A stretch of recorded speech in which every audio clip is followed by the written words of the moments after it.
The sky above the city tore open like it was made of paper. One moment, it was just gray clouds and the usual noise. Cars, sirens far away, people rushing with coffee in their hands. Then a bright crack appeared high above the tallest building in view. It widened fast. Light spilled out in hard, white flashes. The air shook. Street signs rattled. A flock of pigeons burst up all at once and scattered. A man with a phone held it up without thinking. The camera zoomed in. His hands were shaking, but he kept filming anyway. Everyone did. That was what people did now. The crack in the sky spat something out. A body. It fell straight down, fast enough to make people scream before it even hit. The figure twisted mid-air at the last second and slammed into the street with a heavy impact that punched dust and broken asphalt outward in a circle. Windows cracked.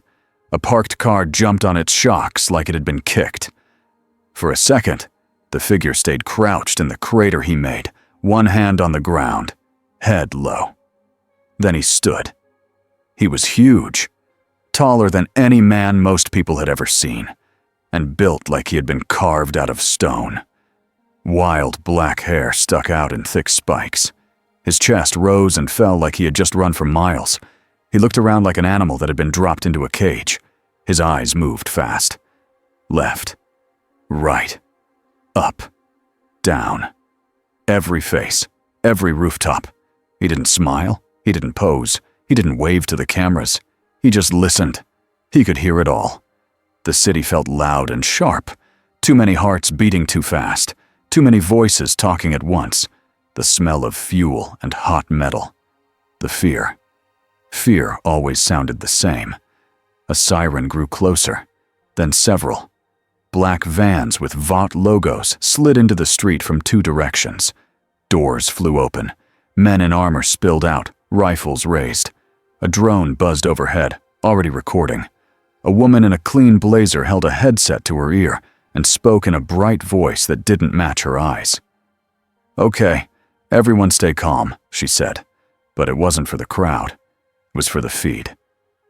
"Vought is on scene." The big man turned his head toward them, his shoulders tensed. A soldier barked, "Hands where I can see 'em!" The man didn't move. His hands stayed at his sides. His fingers flexed once. The soldier took that as a threat and fired a warning shot into the air. The crack of the rifle made the big man flinch like he'd been hit. Not because it hurt. It didn't.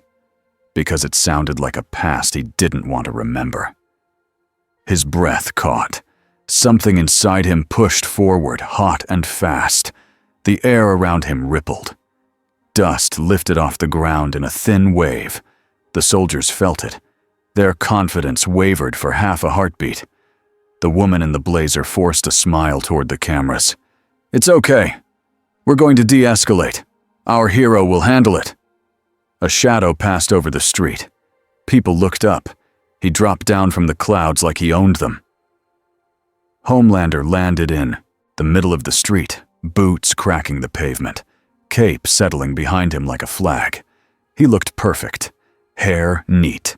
Face bright. Eyes shining with calm control. The crowd reacted the way they were trained to react. Gasps. Cheers. Phones lifted higher. A few people cried like they'd seen a god. Homelander's smile widened. He turned slightly so the cameras got his good angle. Then he looked at the stranger. "Well," he said, voice warm, friendly, and just a little amused. "That's one hell of an entrance." The stranger stared back. He didn't understand the tone. He didn't understand the crowd. He didn't understand why the man in the cape was smiling like this was a show. Homelander took one step closer. The stranger's body tightened again. His eyes tracked that step like it was a blade. Homelander kept his hands open. He looked harmless on purpose. "Hey," Homelander said, softer now, like he was talking to a frightened dog. "You're safe. You're in America. You're with Vought. So let's do this the easy way, okay?" The stranger's lips parted. No words came out. His throat felt tight.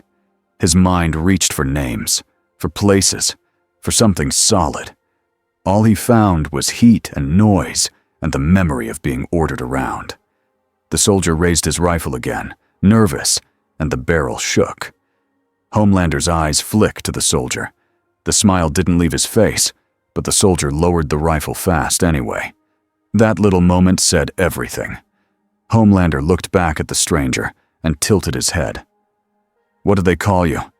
The stranger blinked once. A car alarm began to wail from somewhere nearby.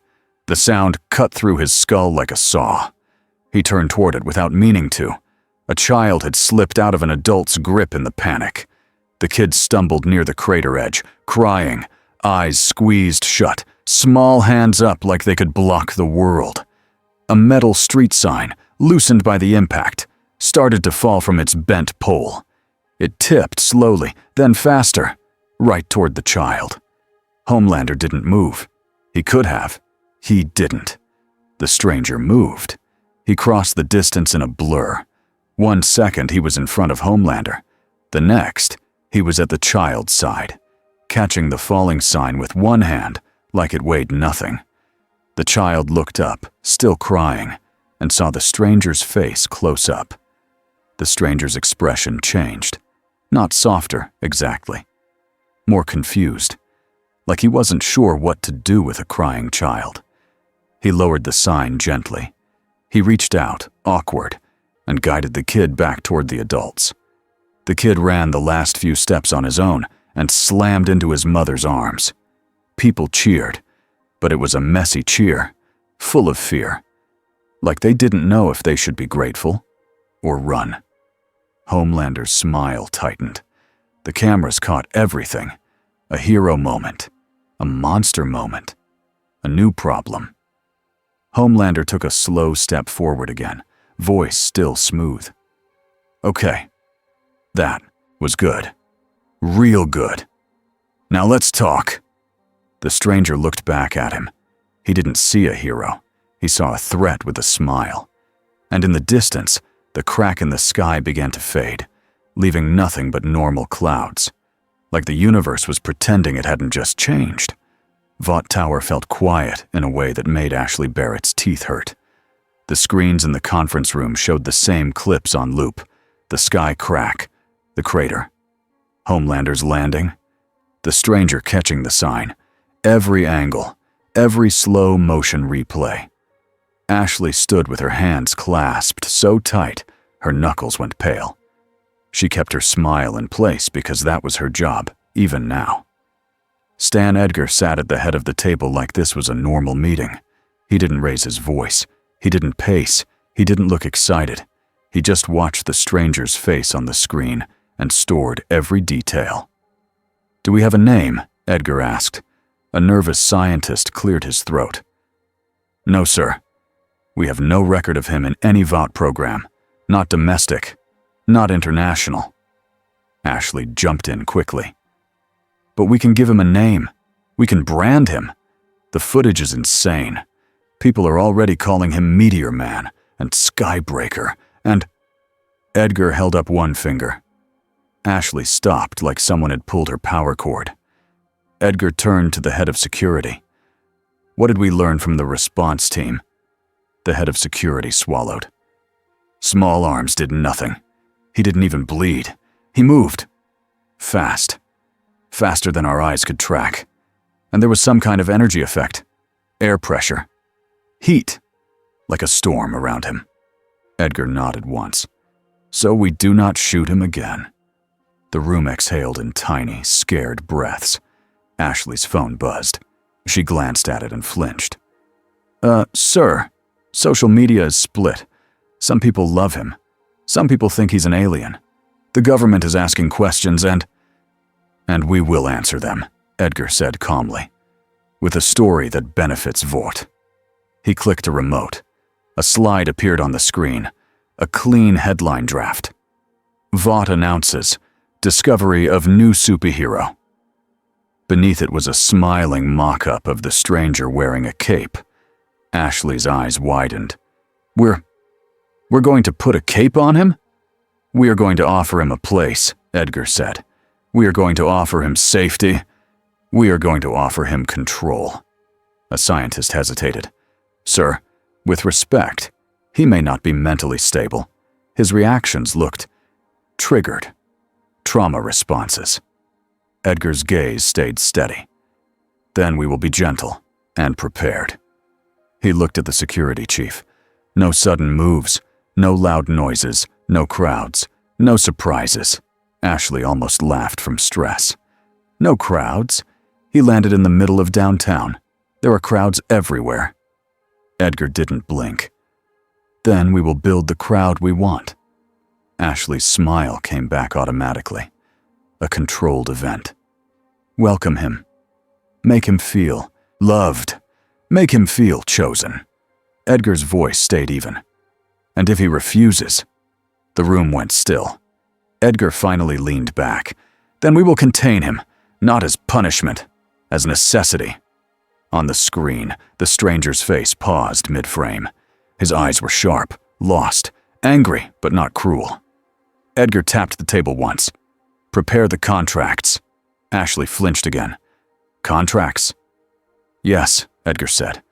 Non-disclosure, image rights, liability protection, a hero agreement. A lawyer at the side of the room raised a hand.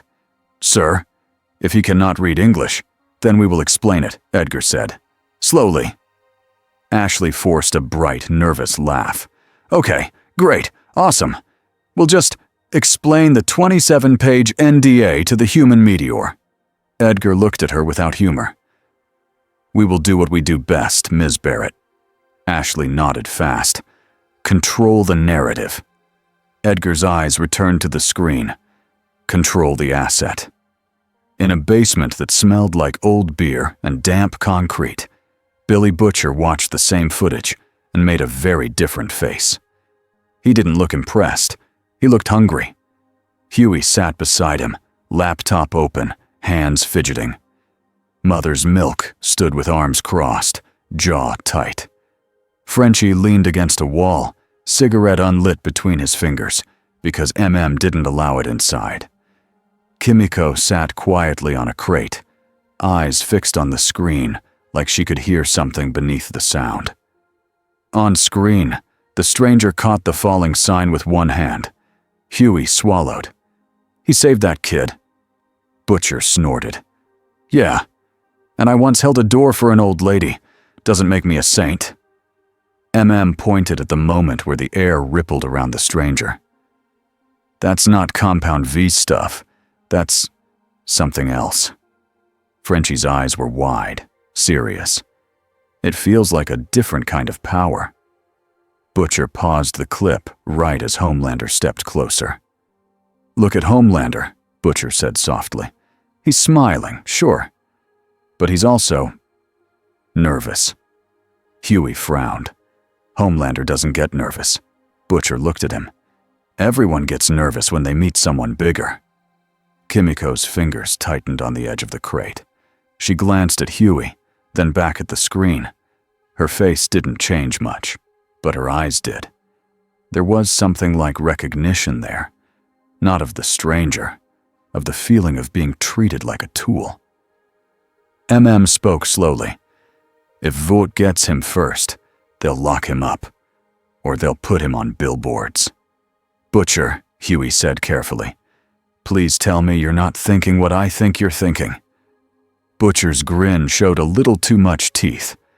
Oh, I'm thinking lots of things. MM's voice hardened. No. Butcher leaned forward, elbows on his knees. We've been chasing Homelander for years. Years. We've had plans. We've had weapons. We've had miracles. And what do we have to show for it? Huey didn't answer. Butcher tapped the screen, right on the stranger's chest. Then this bloke falls out of the bloody sky like a gift from God. And you want to talk about doing the right thing? Stepped closer. Using him like a bomb is not the right thing. Butcher's eyes stayed on the stranger. Depends who you drop the bomb on. Frenchie shook his head. He's not a bomb. He's a man. Butcher's smile faded. He's a man who could tear this city in half if he sneezes. Huey spoke, voice small but stubborn. He also didn't hurt anyone when he could have. He stopped. He looked scared. like he didn't want to be there. Butcher glanced at him, annoyed. Don't you go getting attached to the alien Hulk. Huey. Huey's cheeks flushed. I'm not. I'm just saying. If he's a person, maybe he needs help. Not manipulation. Butcher stood up. Everything in this world is manipulation. Vought is going to wrap him in a flag and sell him as a toy. Homelander is going to try to break him. The CIA is going to drool.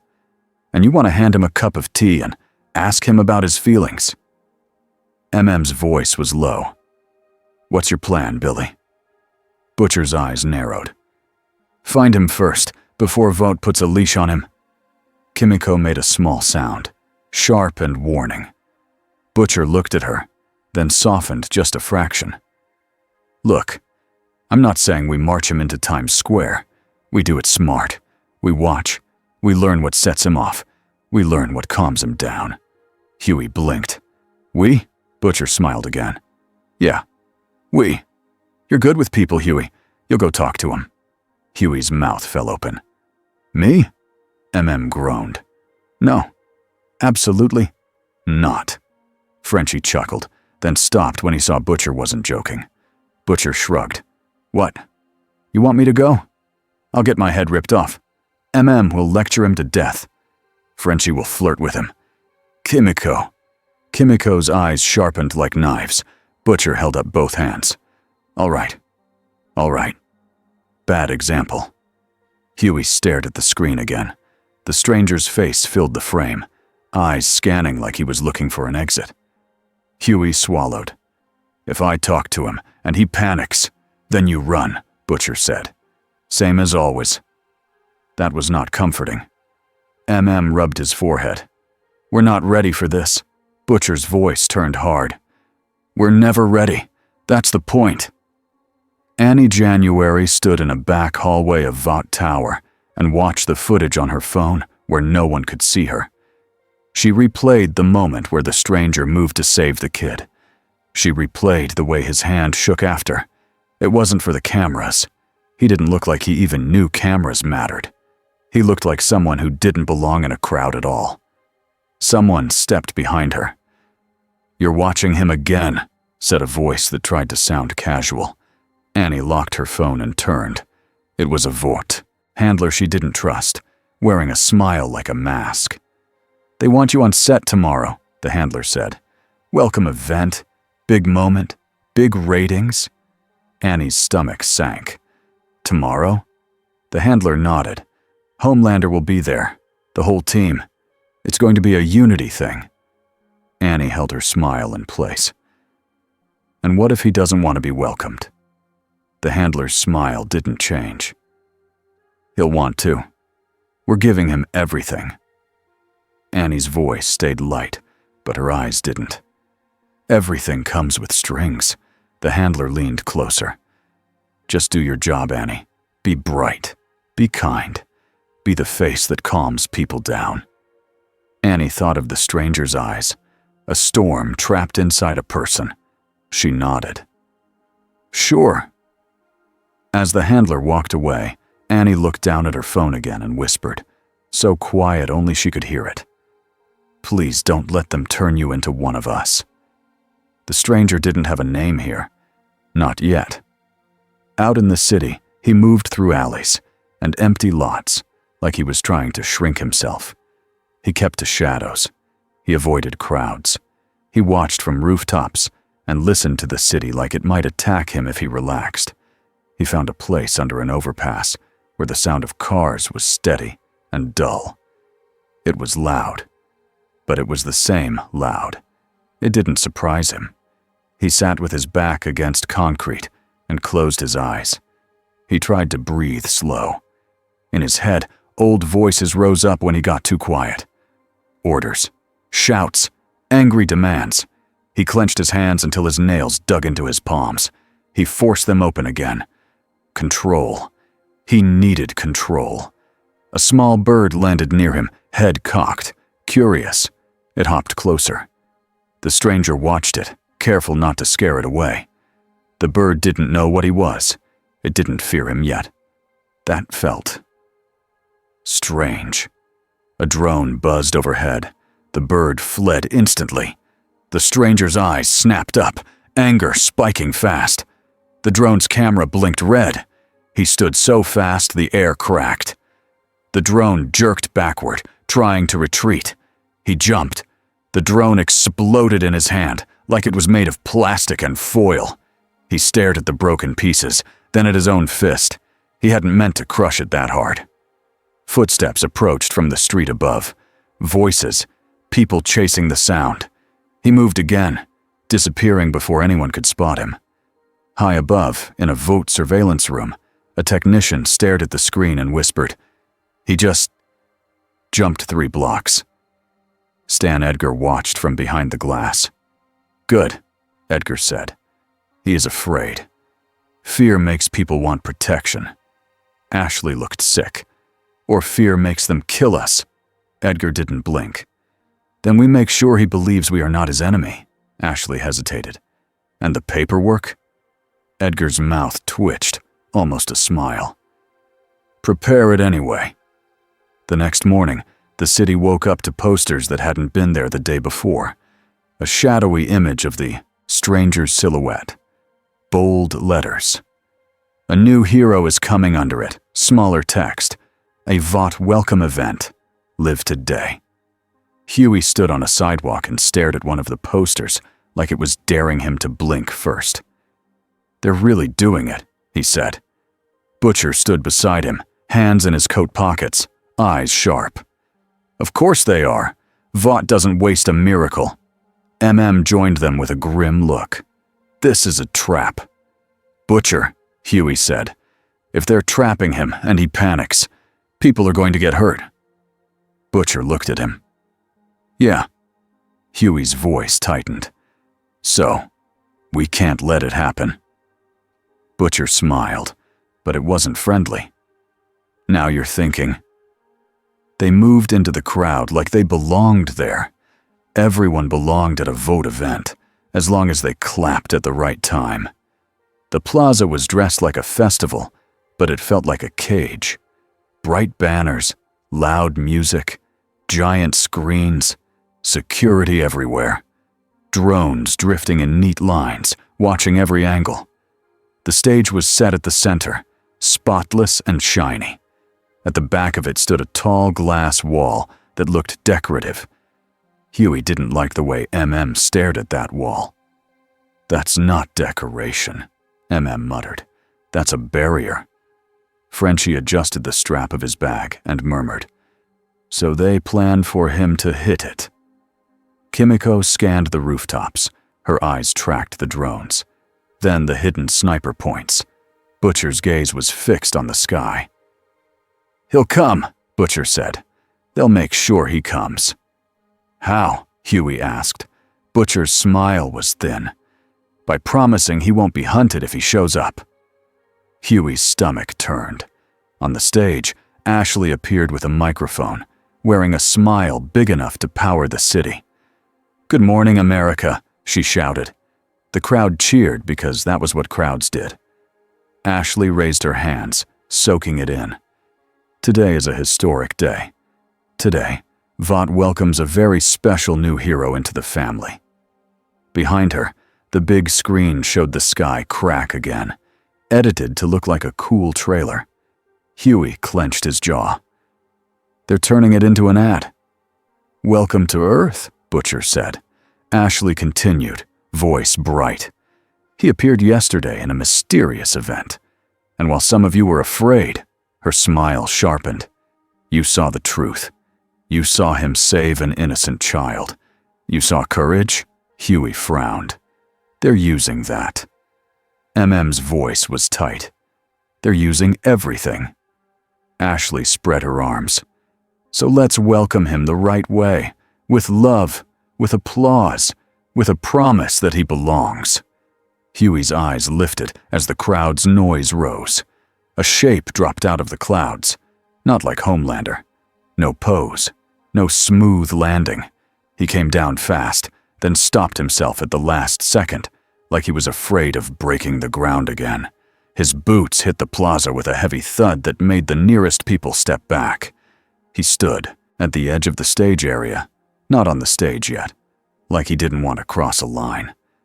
Ashley's smile wavered when she saw him up close. He looked bigger in real life. His eyes swept the crowd, and his shoulders tightened as the noise hit him. Huey felt a strange pull in his chest. The stranger looked like he was holding a storm inside his ribs with both hands. Ashley stepped forward, careful, microphone lowered like it might scare him. "Hi," she said, voice soft. "We're so glad you're here. I'm Ashley. This is Vought. You're safe." The stranger didn't answer. Ashley nodded quickly and gestured to a man in a suit who approached with a folder. Huey watched the folder and thought, "No way. No way they're doing this right now." The man in the suit held it out with both hands. "Just a few documents, for your protection." Butcher muttered, "Here comes the contract problem." The stranger stared at the folder like it was a weapon. He reached out slowly, his fingers touched the paper. Then the man in the suit clicked a pen and pointed to a signature line. "Just sign here," the man said brightly, like this was normal. The stranger's eyes narrowed. He didn't know what sign meant in this context. He didn't know what the paper did. He only knew that people who wanted to own you always started with words. His breath quickened. Huey felt it before he saw it. The air shifted. The fine hairs on his arms lifted. The stranger's fist tightened around the folder. The man in the suit froze, smile stuck on his face. Ashley's voice went too high. "It's okay. It's just standard." Huey couldn't help himself. He stepped forward out of the crowd, hands raised, trying to look harmless. "Hey," Huey said, voice shaking. "You don't have to do anything you don't want to do." Grabbed his sleeve, but Huey kept going. He couldn't stop. It felt like watching a dog get cornered. The stranger's eyes flicked to Huey. For a second, something changed. Huey wasn't a handler. Huey wasn't a soldier. Huey wasn't smiling for a camera. He was just a person. Huey swallowed and tried again. "You saved that kid yesterday. That was good. Okay? That matters." The stranger's breathing slowed a fraction. Ashley forced her smile back and angled her body to block the cameras from seeing Huey clearly. "Sir, please," she hissed under her breath. "This is a controlled—" A low, powerful boom echoed above the plaza. Homelander landed on the stage behind Ashley like a star dropping into place. The crowd screamed and cheered at the same time. Homelander's smile was bright. His eyes were cold. "Well," he said into the microphone Ashley handed him without thinking. "Look who decided to join the party." The stranger's head turned slowly. Homelander stepped toward him with easy confidence, cape swaying. "You know," Homelander said, voice friendly. "For the crowd, people are scared. And that's okay. New things can be scary." His gaze locked on the stranger's face. "But I'm not scared," Homelander said softly, so only the front rows could hear. "Because this is my home." The stranger didn't blink. Homelander leaned closer. "So here's how this works. You play nice, you smile. You do what Vought says, and you get to stay." Huey's stomach dropped. The stranger's jaw tightened. His hands opened and closed once. Homelander's smile stayed in place. "Or—" He didn't finish the sentence. He didn't need to. The threat was in his eyes. Huey saw the stranger's shoulders rise, saw the tension climb his neck like a climbing vine. MM's voice snapped in Huey's ear. "Back up, now!" Huey took one step back. Homelander lifted a hand and, in a smooth motion, tapped the stranger's chest with 2 fingers. Not hard, just enough to disrespect him. "Come on," Homelander said, still smiling. "Let's see what you are." The stranger moved. He didn't swing wild. He didn't roar.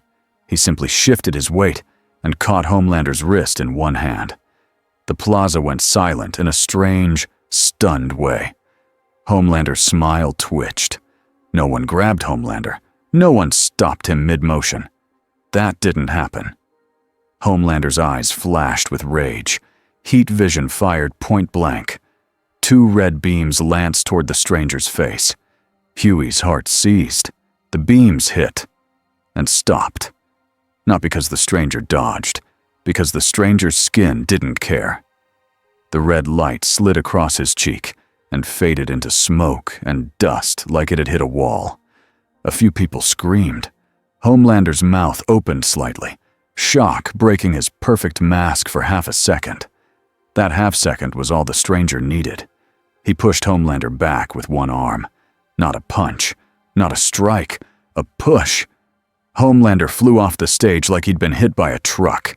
He tore through a vote banner, slammed into the plaza, and skidded backward, carving a long line in the stone. The crowd broke into chaos. Phones shook. People ran. Security shouted. Ashley screamed into her mic, "Everyone stay calm!" No one stayed calm. Homelander rose fast, cape torn, eyes wide with pure hatred. He shot into the air and dove back down at full speed. The stranger lifted his chin and met him head-on. Their clash made a sound like a thunderclap. Air blasted outward in a pressure wave. People near the front fell onto their backs. Glass on nearby buildings shattered in waves. Huey hit the ground hard. Covered him with his body. Frenchie shouted something in French. Kimiko grabbed a fallen kid and pulled them behind a barrier. Starlight appeared at the edge of the stage, face tight, eyes glowing faintly, as she tried to pull power from the lights without looking like she was doing it. "Homelander!" she yelled. "Stop!" Homelander didn't hear her, or he didn't care. He threw punches, like he wanted to erase the stranger from the world. The stranger blocked most of them with his forearms. When one landed, it made a loud crack, but the stranger only shifted his feet back half a step. He looked more annoyed than hurt, but that annoyance was dangerous. Huey could see it building. The stranger's breathing getting heavier, his eyes narrowing, his hands shaking just slightly, like he was fighting himself, more than he was fighting Homelander. Vought security activated the glass wall behind the stage. The decorative barrier lit up with a faint blue shimmer.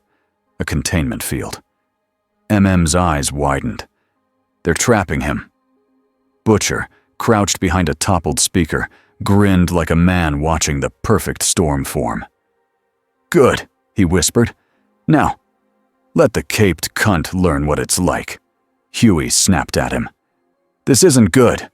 People are—" Another shockwave hit as Homelander slammed the stranger backward toward the barrier. The stranger hit the shimmering wall and stopped dead like he'd hit solid metal. He blinked, surprised.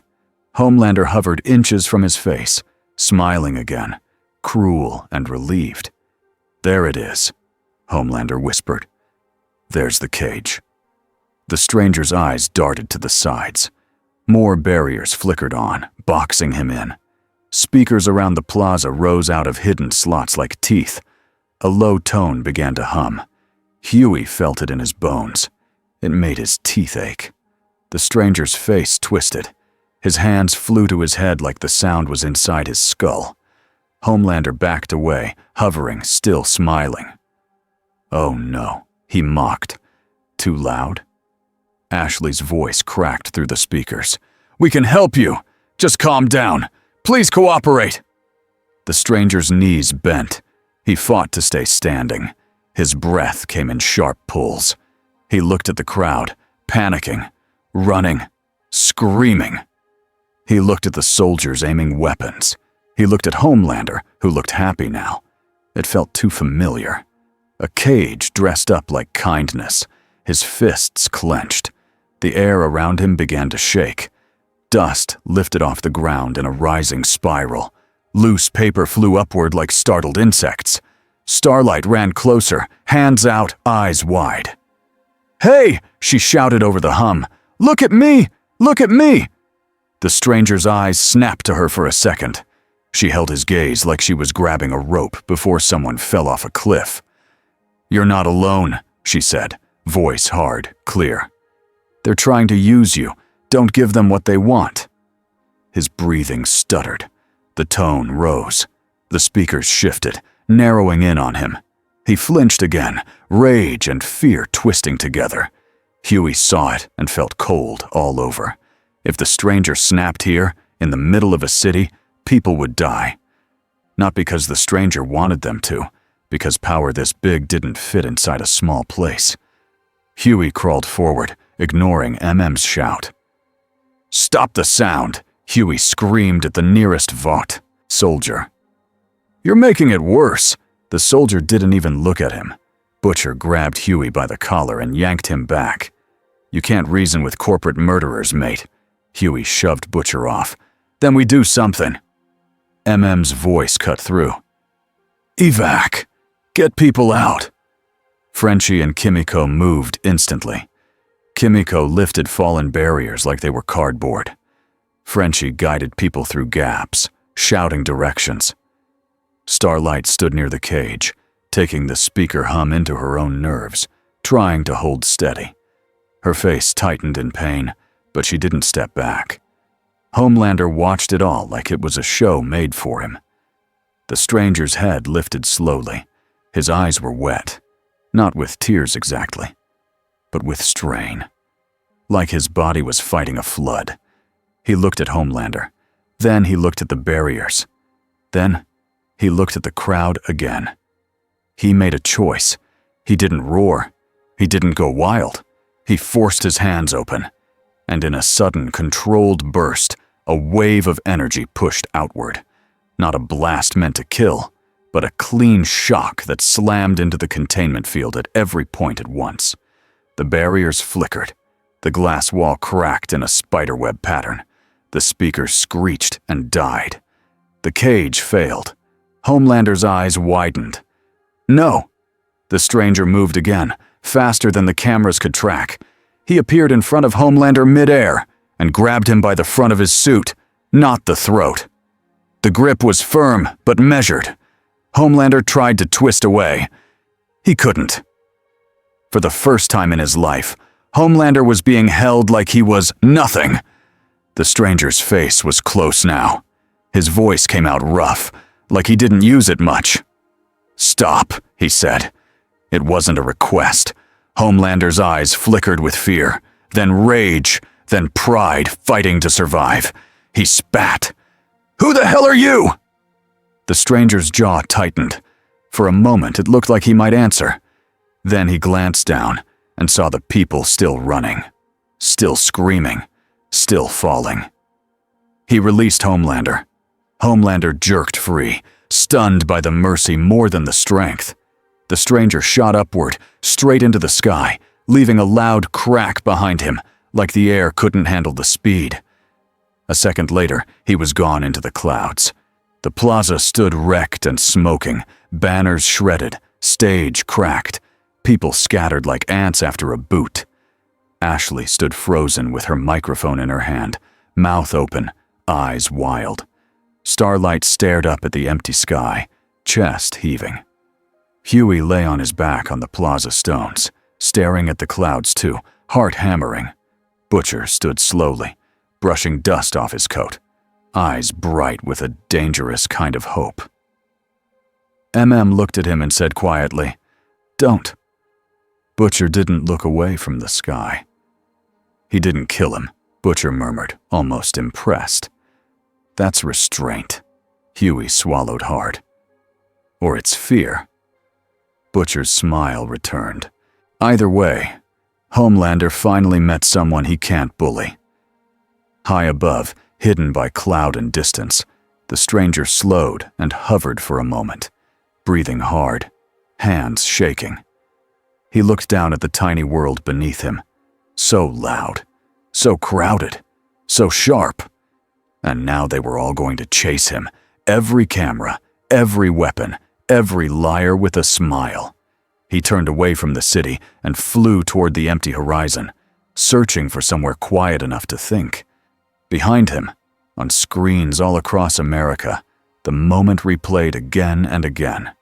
A new figure from the sky, a broken cage, Homelander thrown like a toy, and one clear truth spreading faster than fear. This wasn't a soup problem anymore. It was something else. The first story Vought sold was simple. A dangerous, unknown soup attacked a peaceful welcome event. Homelander stood between America and chaos. Vought security saved hundreds of lives. And then, the Skyman ran away like a coward. That was the story on the morning shows. Ashley Barrett watched it from a makeup chair while someone dabbed powder under her eyes to hide the fact that she had not slept. On the screen, a smiling anchor replayed the moment where Homelander flew back through a banner. They cut away before his face broke. They cut away before anyone could see the tiny flash of fear. Ashley's fingers dug into the armrest. "That is not the clip I approved," she hissed. A producer beside her gave a weak shrug. "It's trending. Everyone has it. We can't stop it." Ashley wanted to scream. Instead, she stood up so fast, the makeup artist nearly fell over. "We control the narrative," she said, like the words were a prayer. The producer didn't answer, because right now, the narrative was controlling them. She stormed into a conference room where the air smelled like coffee and panic. On one wall, a dozen screens showed different angles of the same thing. The stranger breaking the cage, grabbing Homelander, and then letting him go. Letting him go. Ashley's throat tightened at that part every time. It was the worst detail.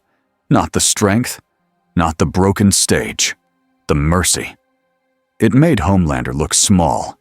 A junior PR assistant spoke too quickly, trying to sound helpful. "We're pushing a new angle. We're calling him a trauma case, a Vought responsibility. We're saying he needs care, and we're the only ones who can provide it." Ashley turned on him. "Care?"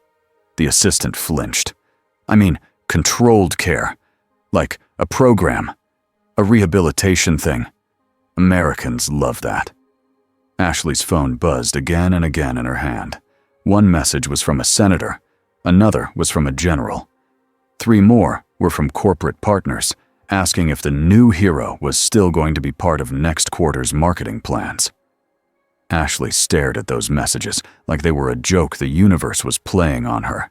He hadn't even signed anything. A laugh tried to climb up her throat. It came out as a strained gasp. She smoothed her hair and forced her face into something that could pass for calm. "Okay," she said. "Okay. Fine." She pointed at a screen where the stranger's hand crushed the drone. "New rule," Ashley said. "No drones near him. No loud sounds. No crowds. No surprises." The assistant blinked. "But the crowds are kind of the point." Ashley slammed a hand on the table. "The point is that we are not dead." The room went quiet. The door opened. Every head turned. Homelander walked in. His cape was perfect again. His suit was spotless. His face was bright. But his eyes were wrong. Ashley's stomach dropped. Homelander smiled at the room like he was greeting fans. "Morning," he said. No one answered. Homelander's gaze slid to the screens. He watched the clip of himself being shoved off the stage. He watched it twice. His smile stayed on, but his jaw tightened. Ashley took a step forward, voice careful. "We're handling it. We're going to." Homelander held up one finger. Ashley stopped mid-word. Homelander looked at her like she was something he could peel apart with his hands. "Where is he?" Homelander asked. Ashley swallowed. "We're tracking. We have satellite coverage and—" Homelander's smile widened. "You mean you don't know?" Ashley's mouth went dry. "We will. Soon." Homelander walked closer. Slowly. Softly. "Do you know what it felt like?" he asked, voice still smooth. "All those people. All those cameras." Ashley shook her head fast. "No, Homelander leaned in. "It felt like someone put me in a room and told me I wasn't the biggest thing in it." Ashley forced a laugh that sounded like it hurt. "You are. You always are." Homelander's eyes flicked to her mouth. The laugh died. "Find him," Homelander said. "Bring him to me." Ashley nodded too many times. Yes. Yes. Of course. Homelander straightened and turned toward the door. Then he paused. "Oh," he said, almost casually. "And Ashley?" Ashley froze. Homelander looked back with that bright smile. "If you mess this up again." He didn't finish. He didn't have to. He walked out. Only when the door shut did Ashley realize she had been holding her breath. She exhaled in a shaky rush and looked at the screens again. On the largest screen, the stranger's face filled the frame. Wild hair, scarred body, eyes like a trapped storm. Ashley whispered, "Please, just go away." But she already knew he wouldn't. Not now. Not after the world had seen what he could do. And not after Homelander had tasted humiliation. Stan Edgar watched the same footage in a different room, with fewer screens and more silence. There were no frantic assistants around him, no buzzing phones. Just Edgar, a single tablet, and a small stack of reports. He played the moment where the stranger broke the containment field. He paused. He rewound and watched again. Slower. The key wasn't the power. Edgar expected power. The key was the pattern. The stranger didn't explode until the cage tightened. The stranger didn't chase applause. The stranger didn't seek attention. He resisted it. A scientist stood near the wall, shifting his weight like he wanted to disappear. "Sir," he said quietly, "our preliminary analysis suggests his energy output is not chemical.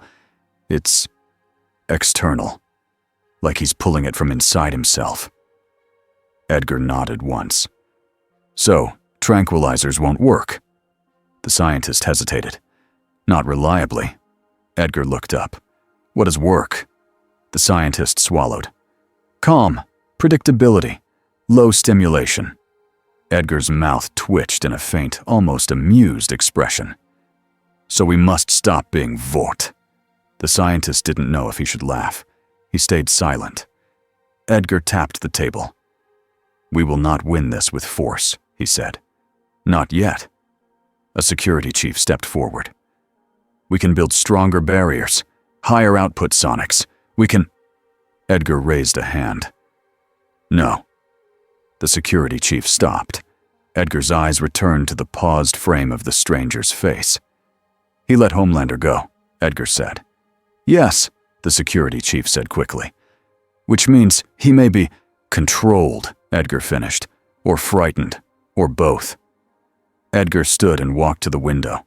The city looked small from this height, like a model. "There are two kinds of cages," Edgar said. "One is glass and metal." He turned back. "The other is a promise."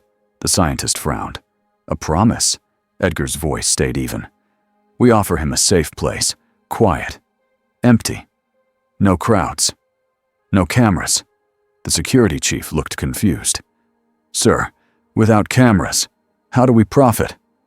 Edgar's gaze stayed calm. "You profit later, after you own the thing." He picked up a folder and slid it across the table. On the front was a title in clean black letters: The Sanctuary Program. Inside were photos of a remote facility, woods, mountains, a small building that looked almost kind. The security chief flipped through it, eyes narrowing. "This is a prison."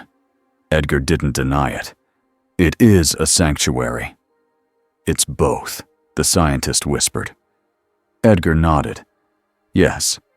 A junior executive, too young and too confident, spoke up. "How do we get him to come willingly?" Edgar's eyes moved to him like a weight. "We send someone he will not see as a threat." The junior executive blinked. "Like who?" Edgar's voice was soft. "Someone small, someone harmless, someone honest enough to be believable." He tapped another file. It was labeled Huey Campbell, Associates. The junior executive frowned. "That's not one of ours." Edgar smiled, just slightly. "Not yet." Billy Butcher watched the coverage from the basement, chewing on the inside of his cheek like he wanted to bite through the world. On TV, a Vought spokesperson stood in front of a clean background and said words like safety, care, and responsibility. On another channel, a pundit shouted that the stranger was an illegal weapon and demanded the military put it down. On a third, a conspiracy streamer zoomed in on the sky crack and screamed about demons. Clicked the TV off so hard the remote nearly broke. "Everyone needs to shut up," said. Frenchie exhaled slowly. "It is too late for that." Huey sat on the edge of a chair, elbows on his knees, staring at his hands. His fingers kept moving like they were trying to type something invisible. Butcher turned toward him. "You're doing that thing again." Huey blinked. "What thing?" "Thinking," Butcher said. "Like thinking can fix this." Huey looked up, eyes tired. "Thinking is how we're still alive." Butcher stepped closer, voice low. "Thinking is fine. But we need action." MM's jaw clenched. "Action gets people killed." Butcher nodded. "Yeah, that's the job." Huey swallowed and forced himself to speak. "He didn't want to hurt anyone," Butcher scoffed. "He didn't hurt anyone because he didn't feel like it." Huey's voice sharpened. "No, he didn't hurt anyone because he stopped himself." Kimiko's eyes shifted to Huey. She held his gaze for a moment, then looked away, jaw tight. Huey continued, words coming faster. When the sound started, he looked like he was drowning, like it was too much. And then he made a choice. He left. He didn't stay to punish them. Butcher's face twisted. "And you want to invite him over for tea?" "No," Huey snapped. "I want to keep Vought from chaining him up." Frenchie spoke softly. "If Vought chains him, they will point him at someone. And then—" He didn't finish. Kimiko made a sharp gesture with her hands. 2 fingers pointed outward like a gun. Then she turned her wrist and pointed it back at her own chest. Huey understood. They will use him. Then they will blame him. Rubbed his forehead. "We don't even know who he is." Butcher's smile returned, thin and dangerous. "We know what he is. A person," Huey said. Butcher rolled his eyes. "A walking apocalypse." Huey stood. He surprised himself by how steady his legs felt. "I'm going to find him," Huey said. Stared at him. "No, you're not." Huey's voice was quiet but firm. "Yes, I am." Butcher's grin widened like he had been waiting for those words. "There we go." Stepped in front of Huey. "Listen to me. You walk up to that guy, and if he panics, you die. If he doesn't panic, Vought will shoot you and call you a terrorist." Huey nodded. "I know." Mm's eyes softened for half a second. "Then why?" Huey looked down, then back up. Because he looked alone. The room went quiet. Even Butcher stopped smiling. Kimiko stood up slowly. She walked to Huey and touched his arm. Then she pointed at herself. Then she pointed outward, like she was pointing at the stranger. Then she placed a fist over her heart. Huey swallowed. "You want to come?" Kimiko nodded once. Cursed under his breath. Butcher's smile returned, smaller now. "Fine. Go play social worker." Pointed a finger at Butcher. "You're not coming?" Butcher put a hand to his chest like he was offended. "Me? I'm just a lovely bloke." Didn't laugh. Butcher shrugged. "All right. I'll stay. I'll do what I do best." Huey narrowed his eyes. "What's that?" Butcher's grin showed teeth. "Plan for when it all goes to hell." The stranger flew until the city lights faded. He didn't know where he was going. He only knew he couldn't stay where the noise was thick. The air got colder as he climbed. The clouds swallowed him. Water beaded on his skin. He didn't care. He descended over a stretch of dark trees and rock. No tall buildings, no bright screens, just forest and hills. He landed on a ridge above a narrow road and stood still, listening. There were still sounds. Far away. A distant engine. a bird call, wind through leaves. But it was quieter, quiet enough for his thoughts to catch up. And that was bad, too, because in the quiet, old memories walked in. A rough voice shouting orders, a hand gripping his shoulder too hard, a ship, a planet, a life where the only time anyone looked at him was when they needed him to fight.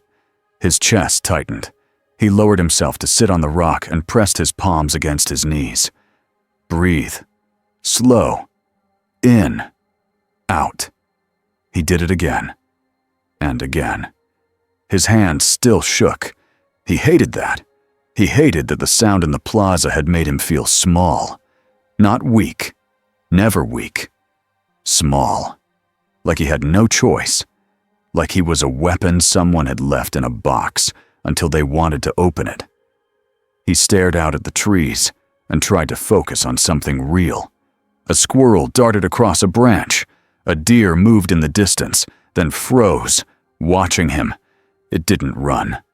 Not yet. He held still, like he was trying not to break the world just by being in it. A faint glow appeared between the trees down the slope. Not a building, not a sign. A campfire. Voices, low and human. The stranger's muscles tightened instantly. His body wanted to move, to hide, to flee. He forced himself to stay. The voices came closer. Footsteps on leaves. 2 heartbeats. He could hear them clearly. One was steady and strong. The other was fast, nervous, but trying to slow. The stranger stood. He didn't power up. He didn't flare with energy. But the air still seemed to grow heavy around him, like the world noticed his attention. 2 figures appeared between the trees. A man tall and broad, with cautious eyes. He held no gun, but his posture screamed that he had fought before. And a smaller man beside him, pale and nervous, hands raised slightly like he was walking toward a wild animal. The smaller man stopped when he saw the stranger clearly. His voice came out tight. Hi. The stranger didn't answer. The smaller man swallowed and tried again. We're not with Vote. The stranger's eyes narrowed. The broad man spoke, voice flat. We're not here to trap you. The smaller man glanced at him like he was begging for help, then looked back at the stranger. I'm Huey, he said quickly. And this is... He stopped. His eyes flicked to the side as a third figure stepped into view. A woman. Small? Strong? Her eyes were sharp and tired. She didn't speak. She lifted her hands and made a quick sign, 2 fingers touching her chest, then pointing outward. Huey watched her, then looked back at the stranger. She's Kimiko, he said softly. She understands what it's like to be treated like a weapon. The stranger's jaw tightened. His eyes stayed on Kimiko. Kimiko held his gaze without fear, reminding him of something he couldn't name. Not strength, not challenge, something quieter. Recognition. The broad man, kept his stance steady. We saw what happened, he said. We saw you save that kid. The stranger's eyes flickered, as if that memory was a cut. Huey took a slow step forward. We're not here to fight you, he said. We don't want them to put you in a cage. The stranger's throat moved. His lips parted. A word almost came out. Then a twig snapped under Huey's foot. The stranger flinched. Huey froze instantly. Sorry. The stranger's breathing sped up for a second. Kimiko made another sign, slower this time. She held her hands out, palms open, then lowered them, like she was telling the air to settle. Huey copied her, lowering his hands, shoulders relaxing on purpose. The stranger stared at them both. Slowly, like he was testing if this was real, he did the same. His shoulders dropped a fraction. Exhaled quietly, relief he didn't want to show. Huey swallowed and asked the question carefully. What do they call you? Huey said. The stranger stared at him. He looked like he didn't trust the words. like words were always traps. He turned his head slightly, as if listening to something far away. Then, in a voice that sounded like it hadn't been used much for talking, he said a single name. Broly. Huey blinked. Broly, he repeated, gentle, like he was trying not to break it. MM's brows drew together. That's not any soup name I've heard. Huey's mouth was dry. Is that your name? Broly didn't nod. He didn't shake his head. But his eyes stayed steady, and that was answer enough. Kimiko's gaze softened. Huey took a slow breath and said, Okay, Broly. We can work with that.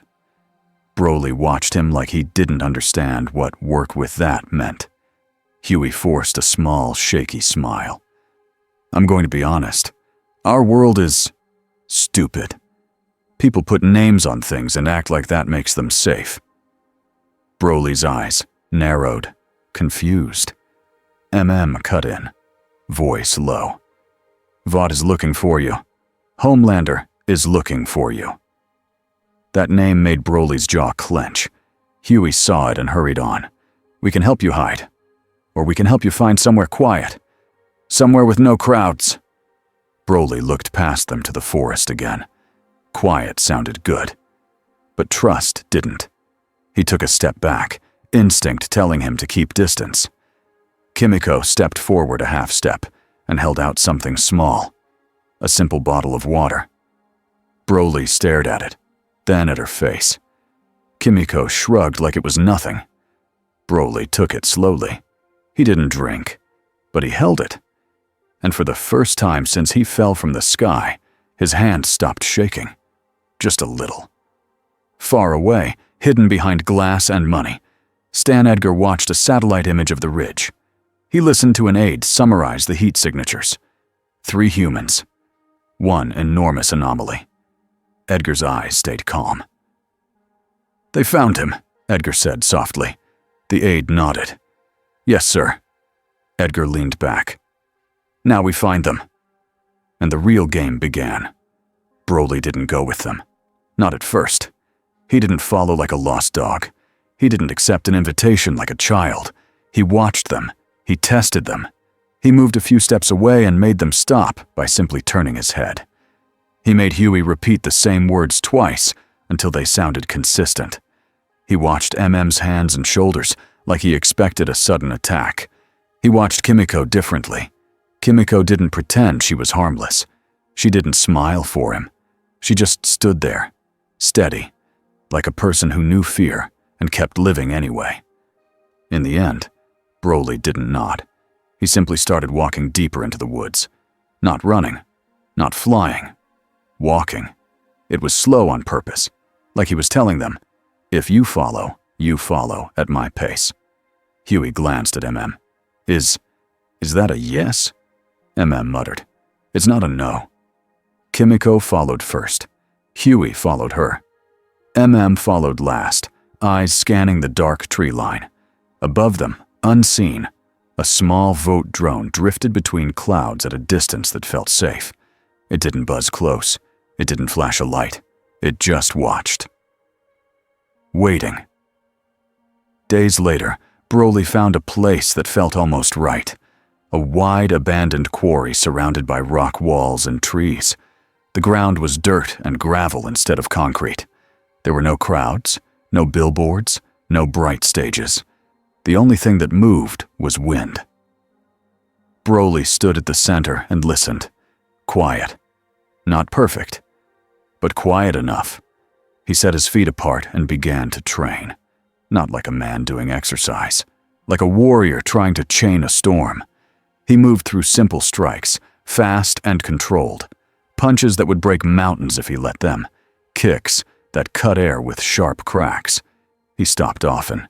He closed his eyes. He breathed. The goal wasn't to get stronger. He was already too strong. The goal was to stay himself when the world tried to pull him apart. At the edge of the quarry, Huey watched with his mouth slightly open. Stood beside him, arms crossed, tense. Kimiko sat on a rock, legs pulled in, eyes focused. Broly finished a set of movements and stood still, chest rising and falling. Huey swallowed and said quietly, "He trains like he's trying not to explode." Didn't answer right away. Then he said, "Yeah." Huey shifted the bag on his shoulder. "I brought, stuff." Gave him a look. "What stuff?" Huey pulled out a folded stack of papers. Stared. "Are those forms?" Huey winced. "Not like Vought forms, just some printed things. Maps, news clippings, a list of places that are quiet. I thought it might help." M's eyes narrowed. "Why does it look like a contract?" Huey turned the paper slightly. The top page had a big, bold title because Huey had tried to be organized. Agreement. Huey's face turned red. "It's not a real agreement. It's just, I wrote agreement because it's like a plan." Sighed like his soul left his body. From the center of the quarry, Broly turned his head and looked at them, his eyes locked on the stack of papers. Huey froze. Broly's shoulders tensed, like the papers were a trap all by themselves. Kimiko noticed instantly. She stood and walked toward Huey. She took the papers from him, flipped them over, and shoved them back into the bag without making it a big deal. Then she lifted her hands and made a clear sign at Huey. "Idiot." Huey mouthed, "Sorry." Broly's shoulders eased slightly. Muttered, "The contract problem," like it was a curse. Huey whispered back, "I didn't mean—" "I know," said. "But he doesn't." Huey watched Broly again. Broly returned to training, but his movements were tighter now, like a part of him had gone back into defense mode. Huey's stomach sank. He took a breath, then stepped forward slowly, keeping distance. "Broly," Huey called. Broly paused. He didn't turn fully, but he listened. Huey kept his voice simple. "No papers, no cages. We're just here." Broly finally turned his head. Huey pointed at his own chest. "Huey." He pointed to Kimiko. "Kimiko." He pointed to "Ma'am." Then Huey pointed outward, like he was pointing at the whole world. "Vought bad." Broly stared at him. Huey felt ridiculous. Then Broly's eyes narrowed, and his jaw tightened in something that looked almost like agreement. Watched that and felt a cold knot in his chest loosen by half an inch. Huey tried one more thing. He pulled out a cheap phone from his pocket and showed it to Broly. "No cameras," Huey said quickly, shaking his head. "No filming." He tapped the screen and showed a map, zooming in and out. Places. Quiet places. Broly's eyes tracked the movement. He leaned closer by a fraction. Huey pointed to the quarry. "This. Good." Then he tapped another spot. A deep forest area. "Maybe better." Broly stared. Then, slowly, he reached out and touched the screen with one large finger. The phone didn't break. Huey held it steady like his life depended on it. Broly swiped clumsily. The map moved. Broly's eyes widened a little, not with joy, with interest. Huey almost laughed, but he held it in. Small steps. That was all they could do. Kimiko sat back down and watched Broly's face. In Broly's eyes, she saw something she knew too well. The look of someone who didn't believe safety was allowed to last. Stan Edgar did not rush. He let Broly settle. He let the world argue on television. He let Homelander burn through his anger in private. Then, quietly, Edgar built a plan that didn't look like a plan. A small team, not a large one. No banners, no stage, no crowd. Just a few vehicles and a facility in the woods that looked like a retreat. Inside that facility was reinforced metal, layered sound dampeners, and energy sensors that screamed warnings every time they tried to calibrate them. The engineers called it the Sanctuary, with straight faces, because Edgar told them to. The security team called it the Box when they thought no one could hear. And Edgar called it necessary. He stood with his hands behind his back as a prototype restraint device was carried into the lab. It looked like a thick band made of dark alloy with small nodes around it. A scientist spoke carefully. "It won't stop him," she admitted. "Not fully, but it may disrupt his energy flow enough to slow him down." Edgar's eyes stayed calm. "And the risk?" The scientist hesitated. "We don't understand his energy. Interference could cause unpredictable results."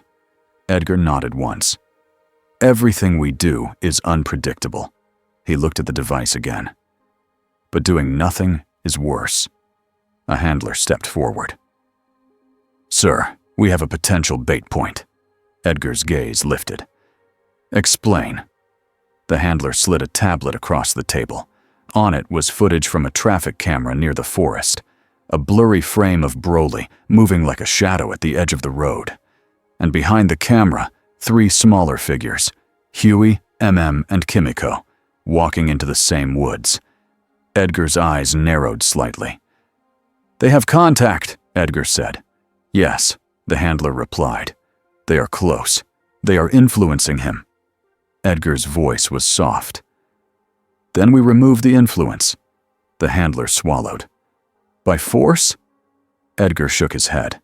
"By need," Edgar said. He tapped the screen with one finger. "Create a situation where he must act," Edgar said. "Somewhere public enough to isolate him. Somewhere with civilians. Somewhere with a clear moral pull." The handler nodded slowly. "A staged emergency." Edgar's eyes stayed steady. "A real one, if necessary." The emergency happened on a cloudy afternoon near a small town that sat along a highway. A fuel truck jackknifed on a curve. It wasn't an accident. A black vehicle clipped its rear tire at the right angle and vanished down a side road. The truck skidded, hit the barrier, and stopped sideways across both lanes. Cars piled up behind it. Horns blared. People got out, shouting. Gasoline began to leak in a thin stream. A spark would turn it into a fireball. In the woods nearby, Huey heard the distant crash and the rising noise. He looked at "Did you hear?" Was already moving. Kimiko sprinted ahead, fast and silent. Broly was at the quarry, mid-training, when the sound reached him. Not the crash. The fear. Dozens of heartbeats racing. Voices rising. Panic spreading like smoke. His head snapped toward the highway. His body moved before his thoughts did. He shot into the air and disappeared between the trees, leaving a gust that rattled loose gravel. Huey's stomach dropped. "Oh no." Grabbed Huey's shoulder. "Stay back." Huey shook his head. "We can't leave him alone out there." MM's jaw clenched, but he didn't argue. They ran. Broly landed near the highway in a single heavy step that cracked the edge of the asphalt. People screamed when they saw him. A man pointed and shouted, "It's him! It's the—" Broly didn't care about the words. He cared about the smell. Fuel. He saw the truck across the road. He saw the leak. He saw a woman near the front of the traffic jam holding a child, frozen in fear. He moved fast. He grabbed the truck by the frame and lifted. To the people watching, it looked impossible. Like the laws of the world were being ignored. Broly shifted the truck gently, setting it down at a safer angle so cars could move around it. Then he pressed a hand to the leaking tank and pinched the metal shut like he was sealing a torn can. The leak stopped. People stared. Some filmed. Some ran away. Some cried. Broly turned his head, scanning for more danger. That was when the first sonic pulse hit. It didn't come from the sky. It came from the woods. A sharp, narrow blast aimed at his nervous system like a knife. Broly flinched hard, hands rising to his head. His vision blurred for half a second. He staggered. A voice boomed from a speaker hidden in the trees. "Broly, stand down! This is for your safety!" Broly didn't know the voice. He knew the lie. More pulses hit, timed to spike panic. Broly's breath turned sharp, his chest tightened. He looked toward the trees and saw movement. Black suits, helmets, weapons, and something else. Small devices in their hands that glowed faintly. Restraints. Broly's eyes narrowed. He took one step back, away from the town, away from the people. He tried to retreat. The teams expected that. A line of drones rose from behind the trees and formed a wide arc in the sky, pushing him back toward the road. Not close enough to be crushed easily, close enough to block his path. Broly's jaw clenched. He could break them all in a second, but if he did, they would fall. Into the town, into the cars, into the people. The trap was built on collateral damage. Broly's fists tightened. He forced them open again. Control. A Black Ops soldier sprinted forward and threw a restraint band like a lasso. It snapped around Broly's forearm and locked with a sharp click. Broly stared at it, confused for one instant. Then pain spiked through his arm. Not cutting pain, but a deep, buzzing disruption that made his muscles stutter. His energy flow jerked like a clogged pipe. He hissed through his teeth. The soldier shouted, "Now!" 2 more bands flew. One caught his other arm. One slammed around his ankle. Broly's body jerked as the bands lit up, pulsing in a pattern like they were trying to teach his energy to stop. His breathing turned rough. The road around him trembled as gravel lifted and bounced. People screamed again. One soldier raised a rifle. Another aimed a launcher. Broly's eyes flicked to the gun. Old memories surged. Orders, punishment, cages. His aura flared. Not fully, but enough that the air grew hot and heavy. Huey burst out of the trees behind MM, panting, and froze at the sight. "Broly!" Huey shouted. Broly's head snapped toward him.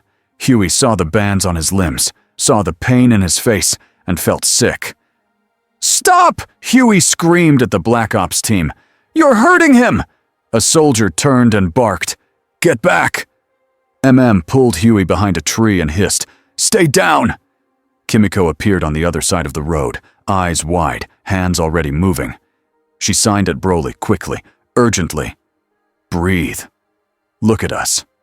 Not them." Broly's eyes flicked to her hands. He tried. Another sonic pulse hit. Broly flinched again. His aura surged higher. The restraints pulsed faster, trying to clamp down, and the clash between his energy and their tech made the air crackle. A faint glow appeared above the highway. Huey looked up. A thin line in the clouds. A crack. Not as wide as the first one. Not yet. But it was there. The restraint tech was interfering with something bigger than Vought understood. MM saw it too, and his face went grim. "They're ripping the sky again." Frenchie's voice crackled in Huey's ear through a cheap earpiece. "Huey, you see this? We have chatter. Vought teams. Many." Huey whispered, "Yeah, and they brought something new." Broly looked up at the crack and felt his stomach drop. He remembered that tearing feeling. He remembered falling. He didn't want that again. Fear rose fast, and fear fed his power like fuel. The crack widened. A wind surged down from it, cold and wrong. Cars rocked. Loose papers flew. The Black Ops soldiers faltered, staring up in panic. One of them whispered, "What did we do?" Broly's breathing came fast now, chest heaving. If he exploded here, the town would disappear. He knew that. That knowledge didn't calm him. It squeezed him tighter. Kimiko ran closer, ignoring the danger. MM shouted, "Kimiko!" She didn't stop. She reached Broly's side and slapped her hands on his forearm restraints. Not to break them. She couldn't. To ground him. To make him feel a person, not a cage. Broly looked down at her. Kimiko's eyes were fierce, not afraid of him, angry at the people trying to own him. She signed again, slower. "You choose. Not them." Huey stumbled forward too, hands up, voice breaking. "Broly, look at me." Broly's eyes snapped to Huey. Huey swallowed hard and said the simplest truth he had. "They want you to lose control. Don't let them win." The restraints pulsed again, biting deep into Broly's energy. Broly's jaw clenched so hard his teeth creaked. For a moment, it looked like he would roar. Instead, he shut his eyes. He forced air into his lungs. In, out, in, out. His hands opened, trembling, fighting the instinct to crush. His aura lowered a fraction. The crack in the sky stopped widening for half a second. The Black Ops team didn't understand what they were seeing. They thought it meant the restraints were working. A commander shouted, "Increase output! Lock him down!" The bands pulsed harder. Broly's eyes flew open, wild.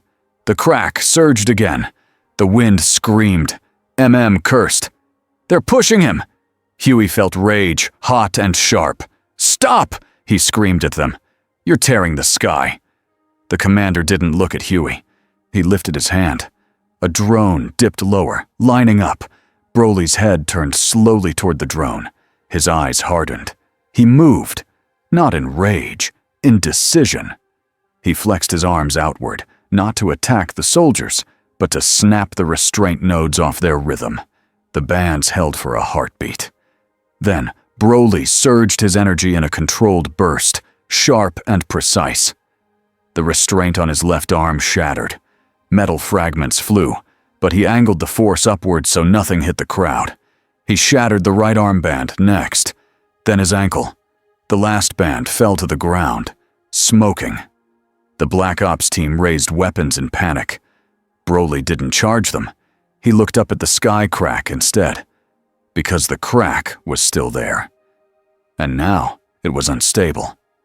A small piece of road lifted an inch off the ground, then dropped. Like gravity couldn't decide what it wanted. A car door slammed shut on its own, yanked by the wind. People screamed and ran again.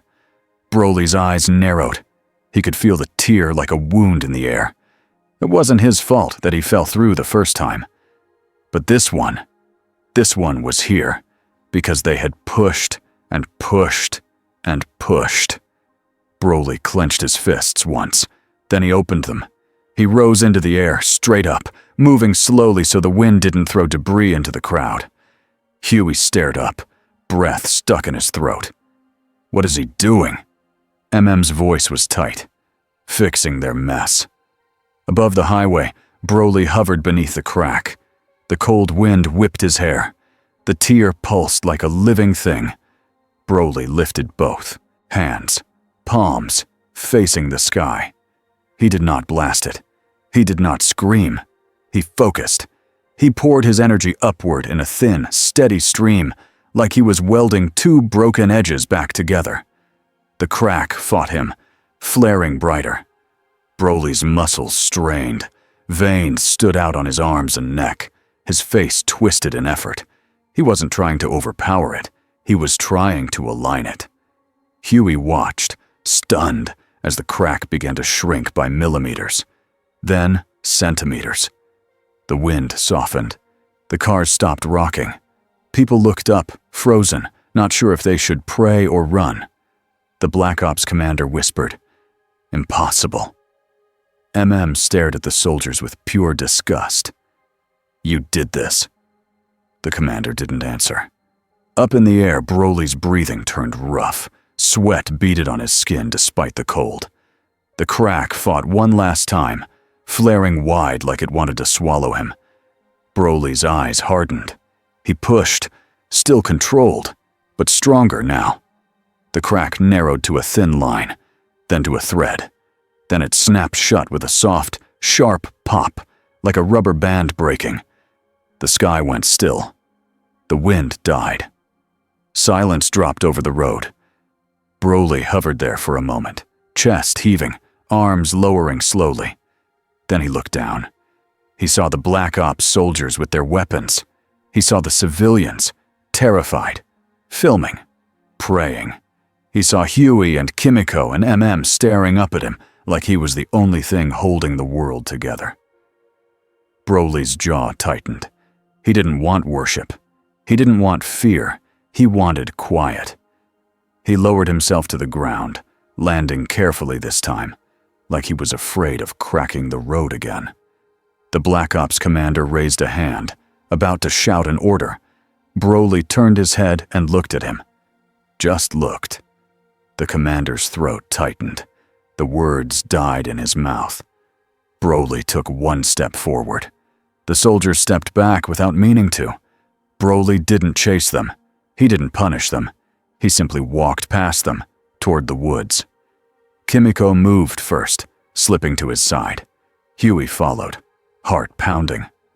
Walked after them, eyes hard. Behind them, the Black Ops team stood frozen, weapons lowered, realizing something too late. They had come to capture a weapon. But the weapon had just saved everyone from their plan. And now, they had no good story to sell. In the town, people kept their phones up, shaking, recording the quiet moment after the storm. A man whispered. He closed the sky. A woman hugged her child tighter and said, "He didn't hurt anyone." Miles away, in a Vault control room, a technician stared at the feed and whispered, "Sir."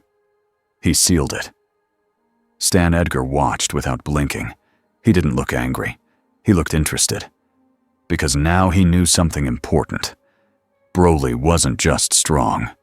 Broly was a key. And keys could open doors. Or they could lock them. Edgar turned away from the screen and spoke in the same calm voice. "Prepare sanctuary," he said, "and prepare a new offer." He paused, eyes narrowing slightly. "And next time," Edgar added, "no restraints." The room went still. A handler swallowed. "Then how do we—" Edgar's gaze cut to him. "We don't catch him," Edgar said. "We convince him." In the woods, Broly walked faster now, trying to leave the fear behind. Huey jogged to keep up, lungs burning. "Broly," Huey called. Broly didn't stop, but he slowed enough to listen. Huey's voice shook. "You saved them. You saved all of them." Broly's shoulders tightened as if the words were heavy. Huey pushed through, desperate. "That crack, Vought did that. They'll do it again. They're going to keep pushing until something breaks." Broly finally stopped. He turned his head, eyes sharp. He didn't ask questions.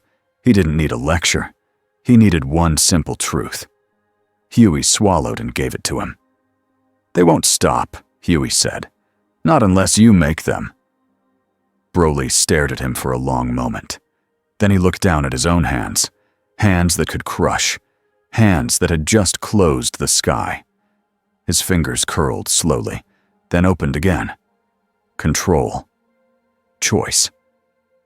Kimiko stepped closer and placed a hand on his arm, grounding him. Broly looked at her, then at Huey, then at For the first time, something in his face looked less like a trapped animal and more like a person thinking. He didn't speak. But the way he stood, between the woods and the town, between quiet and chaos, made one thing clear. This world had pulled him into its mess, and now it was going to learn what happened when a storm decided it would not be owned.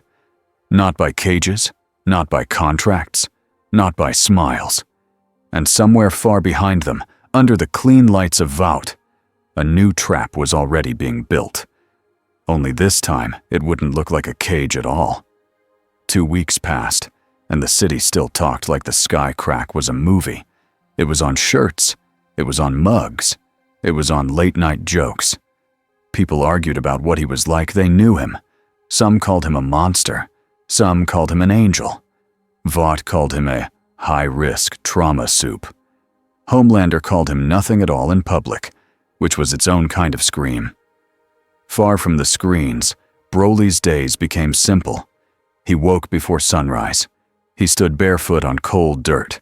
He breathed in. He breathed out. Then he trained until the air around him stopped feeling sharp. He did it in the abandoned quarry most mornings. The rock walls kept sound inside. The trees hid him from roads. It was not perfect, but it was quiet enough to think. His punches were clean and fast. He didn't smash the ground. He didn't crack the walls. He kept the force inside his body on purpose, like he was holding a door closed. When he finished a set, he stopped and listened. Birds. Wind. Far away, a single truck on a highway. No cheering, no microphones, no smile. That was the point. Sometimes Huey came.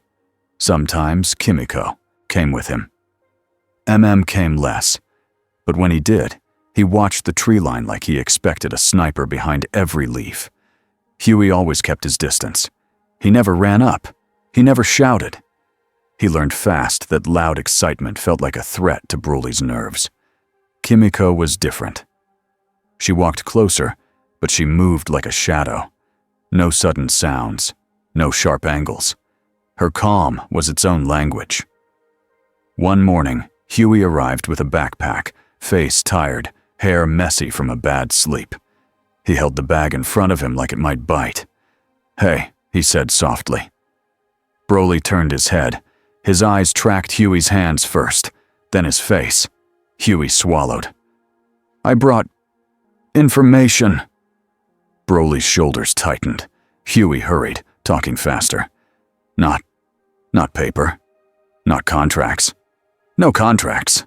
He patted the backpack like it was a pet that had to behave. "No contracts." Kimiko made a quick sign at Huey that meant, "Say it slower, idiot." Huey took a breath. He tried again. "No contracts." Broly stared at him for a long moment, then looked away, like he was choosing patience. Huey crouched and unzipped the bag slowly. Inside was a cheap radio, a flashlight, and a plain phone with the camera taped over. Broly's eyes narrowed at the phone. Huey held up both hands. "Camera blocked," he said quickly. "Just maps, just news." Broly stepped closer by one careful step. Kimiko watched his face. When his jaw tightened, she lifted a hand and made a slow, lowering gesture, like she was pulling the air down. Broly's breathing eased a fraction. Huey turned the radio on low. A news voice filled the quiet. "Vought insists the Sanctuary program is a humanitarian effort." Huey flinched and turned it down more. "They're calling it Sanctuary," he said, voice tight. "They're saying they want to help you." Broly's eyes sharpened at the word. He didn't know every sound in Huey's sentence, but he knew that one. Sanctuary sounded like cage dressed up as kindness. Huey nodded like he understood what Broly was thinking. "Yeah, same." Stepped out from behind a rock, arms crossed. "Edgar's switching tactics," he said. "No more brute force. Now they want you to walk into the box yourself." Broly stared at kept his voice calm. "They'll promise you quiet. They'll promise you safety. And the moment you step inside, they'll lock it." Broly's fingers flexed once. Huey held the phone out, screen facing up, showing a map. "There are better places," he said. "Places Vought doesn't own. Forest land. Mountains. We can help you move." Broly looked down at the map. The glowing lines and dots didn't mean much, but the way Huey offered it did. Broly reached out and touched the screen. His finger moved too hard. The phone creaked. Huey froze like a statue. Broly pulled his hand back, as if surprised the thing didn't break. Then he touched again. Softer. The map slid. Broly watched it like it was magic. Huey let out a shaky breath and gave a small smile. "Okay," he whispered. "We're learning." Kimiko sat on a rock and watched Broly's face while he studied the moving map. She knew that look. It was the look of someone who wanted to believe in choices and hated how often choices were stolen. Stan Edgar did not send a squad. He sent one car, no logo, no banners, no drones. The driver stayed inside. The windows were tinted. Edgar stepped out alone, and walked along the edge of the quarry like it was an office hallway. His suit was clean. His shoes got dusty anyway. He did not look bothered by it. Broly saw him from the center of the quarry. Broly didn't power up. He didn't need to. The air still changed when his attention focused. Huey noticed right away. He stepped back without thinking. Swore under his breath. Of course. Kimiko's eyes narrowed. Her posture shifted, ready. Edgar stopped at a respectful distance and stood with his hands relaxed at his sides. He looked small here. Not weak. Small. That was the truth of Broly's scale. Edgar's voice was calm. I'm not here to threaten you. Broly stared at him, expression hard. Edgar nodded once, like he accepted that staring was fair. My name is Stan Edgar, he said. You don't know me, but you know my company. Broly's jaw clenched at the word, company. He didn't like the way humans hid chains inside polite terms. Edgar continued. Homelander is emotional. He embarrassed himself. He will keep hunting you if he thinks it will restore his pride. Huey's mouth fell open slightly. Edgar just said it like it was weather. Edgar looked at Broly's face. I don't want that. It's bad for business, and it's dangerous for the public. Barked a short laugh. There it is. Edgar didn't glance at He stayed focused on Broly. I'm offering you a place to go where you won't be chased. Broly's eyes narrowed. Edgar lifted one hand slowly and produced a single sheet of paper from his inner pocket. Huey's stomach dropped. Oh my God. The paper wasn't a thick folder. It wasn't a contract stack. It was one page. Edgar held it out with 2 fingers, like he understood that paper had become a trigger. It's not a contract, Edgar said. It's an address. Broly stared at the paper like it was a snake. Huey whispered. He really can't help himself. Kimiko made a sign at Huey that meant, shut up. Edgar's voice remained even. A quiet facility. No cameras. No crowds. You can train. You can sleep. You can be left alone. Broly took one slow step forward. Then he stopped. His eyes flicked to Huey and Kimiko. Then to Then back to Edgar. Broly's breathing changed. Not faster. Deeper. Like he was forcing calm. He reached out. His fingers hovered near the paper. Then he pulled back. He didn't take it. He didn't destroy it. He simply stared at Edgar and spoke one clear word. No. The word was rough, but it was real. Huey felt a strange spark of pride and fear at the same time. Broly was learning language the way a mountain learns to move. Slow, but unstoppable. Edgar blinked once. He did not look offended. He nodded. All right? Edgar lowered the paper and placed it on a rock at the quarry's edge instead, then stepped back. I won't force you, Edgar said, but understand this. He met Broly's eyes without flinching. You are an anomaly. Governments will want you. Vought rivals will want you. Homelander will want you dead the moment he believes he can do it. MM's voice sharpened. And you're the good guy? Edgar finally glanced at No, he said simply. Then Edgar looked back at Broly. I'm the realist. Broly's eyes stayed hard. Edgar nodded one last time. If you change your mind, the address is there. He turned and walked back to the car without rushing, without glancing over his shoulder, like he trusted that Broly would not attack him for sport. He drove away. The paper stayed on the rock. Huey stared at it. That's weirdly respectful. MM's jaw tightened. That's not respect. That's a trap with manners. Kimiko walked to the rock and stared at the paper. Then she looked back at Broly. Broly didn't move. Kimiko lifted the paper with 2 fingers, carried it to Broly, and held it out. Broly stared at it. Kimiko made a quick sign. Choice. Broly took the paper carefully, like he was holding something that could explode. He looked at the printed address. It meant nothing to him. He tore it in half, then in half again. Then he let the pieces fall to the dirt. He didn't do it in anger. He did it like he was closing a door. Huey let out a breath he didn't know he was holding. Muttered, "Good." Broly looked at Huey and said another word, slow and certain. "Cage." Huey nodded. "Yeah." Broly's jaw tightened. "No." Kimiko's eyes softened. Not because the problem was solved, because the choice was his. Butcher hated quiet. Quiet meant other people were planning. And in Butcher's world, that usually meant people were planning to do something awful to someone weaker. He sat in the basement, boots on the table, watching a stolen VOT feed on a laptop. Frenchie had pulled strings, hacked doors, bribed the right idiot. It wasn't clean, but it worked. On the screen, a VOT technician explained the sanctuary facility. Sound dampeners, reinforced walls, comfort rooms, therapy. Butcher scoffed. Therapy? For what?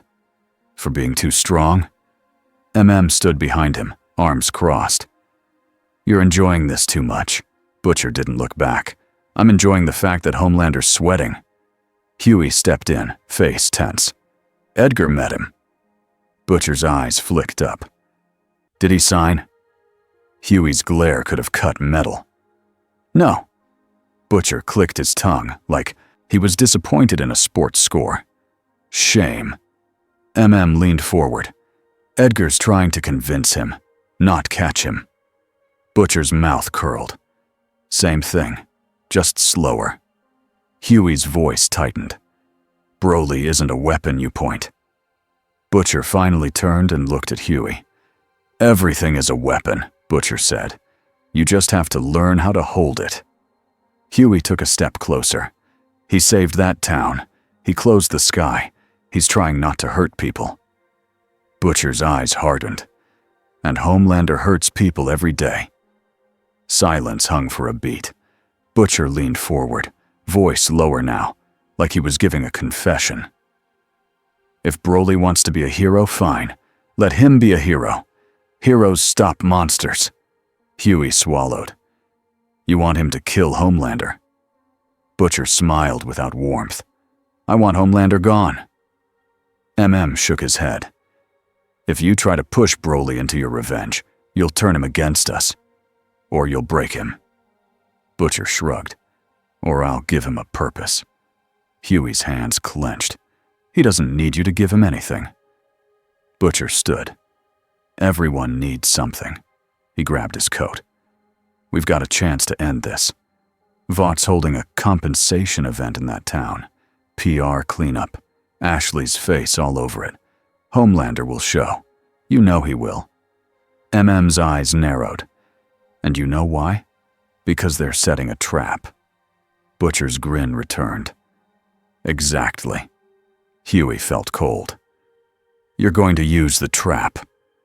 I'm going to use the moment, Butcher corrected. Big crowd, cameras, Homelander on his best behavior, Vought pushing Broly's buttons again. He tapped the table. If Broly shows up, and Homelander tries to pull his usual stunt, we get our opening. Stepped closer, voice hard. No civilians. Butcher met his gaze. Then we get them out first. Huey's stomach twisted. You're lying. Butcher's eyes didn't blink. I'm planning. Kimiko appeared in the doorway, listening. Butcher looked at her. We can't keep playing defense forever. You know that. Kimiko didn't respond with words. She stared at Butcher like she was measuring the shape of his hate. Then she turned and signed to Huey. Careful. Huey nodded, throat tight, because he already knew. The next days were going to decide what Broly became in this world. Not because Broly was evil, because everyone else was trying to pull him in opposite directions. The town's main street was packed. Vought had set up tents, stages, banners, and a support center. Ashley stood on a platform in front of a microphone, smiling with the kind of effort that hurt. Behind her, big screens showed gentle footage of families. Warm music played. It looked like kindness, It felt like a lie. Hidden in the corners were black vans. Hidden on rooftops were small devices that looked like cameras but weren't. Hidden under the stage were power, lines feeding something bigger. Saw it all as he moved through the crowd with a cap low over his face. Too clean, he muttered into his earpiece. Frenchie's voice crackled back. I see generators. Many. Not for lights.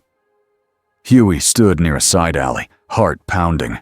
Kimiko was beside him, eyes scanning. Butcher stayed farther back, hands in his pockets, watching like a predator. Starlight arrived alone, hood up, trying to look like she belonged.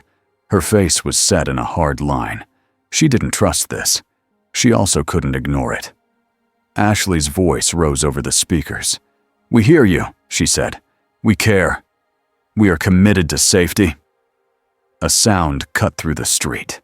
A deep boom in the air, like pressure dropping. People looked up. Homelander hovered above the stage, smiling wide.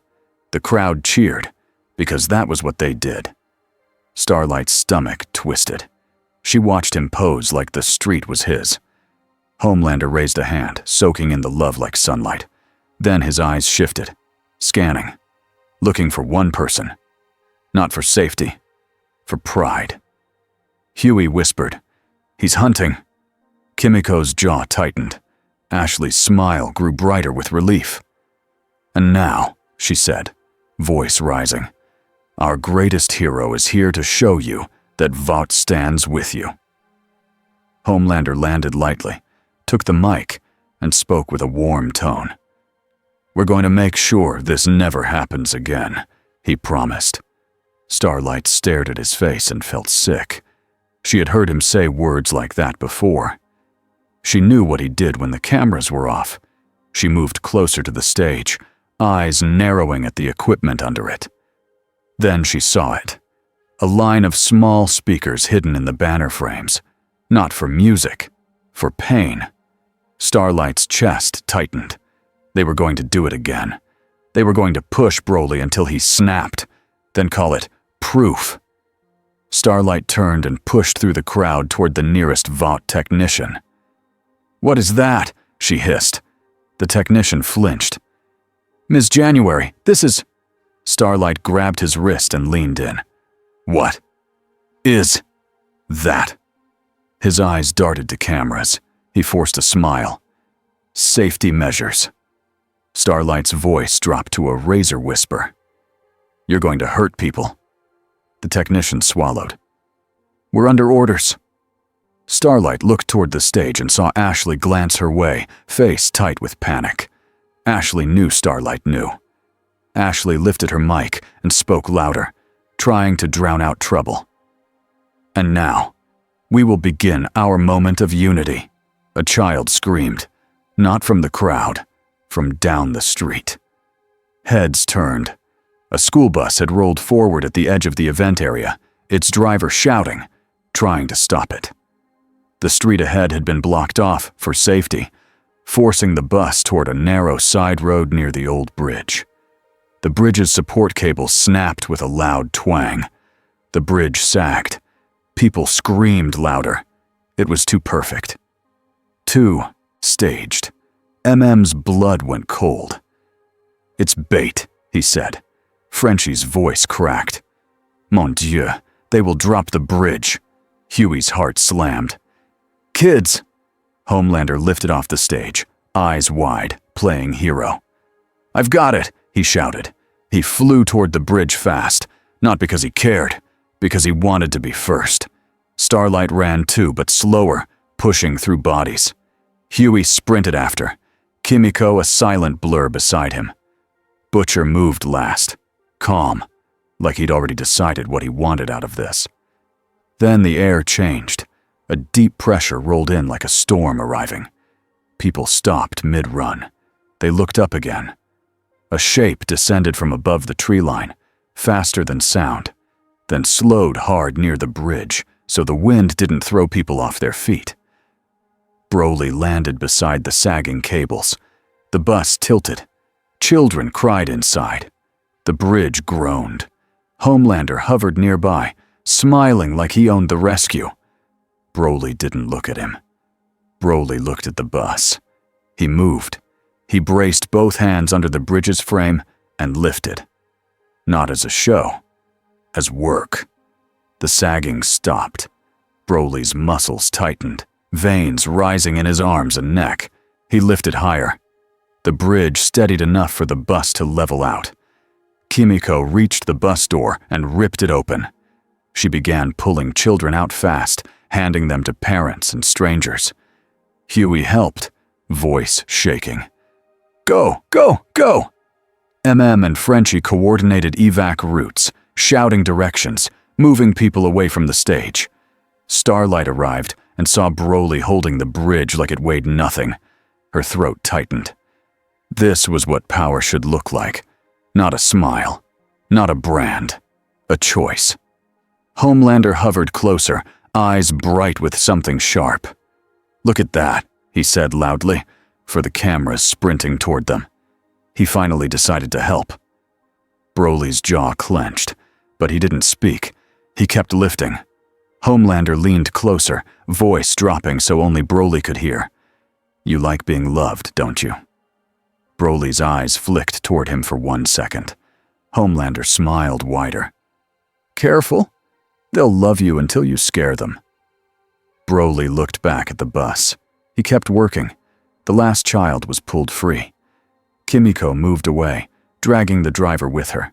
Huey shouted, Everyone back! Broly lowered the bridge slowly, setting it down as gently as possible. The moment the weight was off him, Vort's hidden speakers lit up. A sharp, focused hum stabbed into the air, not loud for the crowd, targeted at Broly. Broly flinched hard. His hands rose toward his head. Starlight spun toward the source, eyes blazing. No! Ashley's voice blasted from a speaker. Too bright, too fake. Please, everyone remain calm. This is for public safety. Broly's breathing spiked. Homelander hovered back with a satisfied smile. The cameras caught Broly's reaction. They always caught the worst moment. Starlight moved instantly.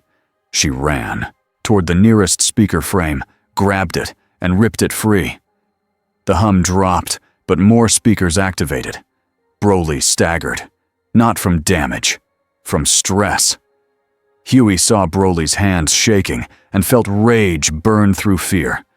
He ran toward the stage equipment, shouting into his earpiece. Frenchie, cut the power! Frenchie's voice came back, breathless. Trying! They have backups!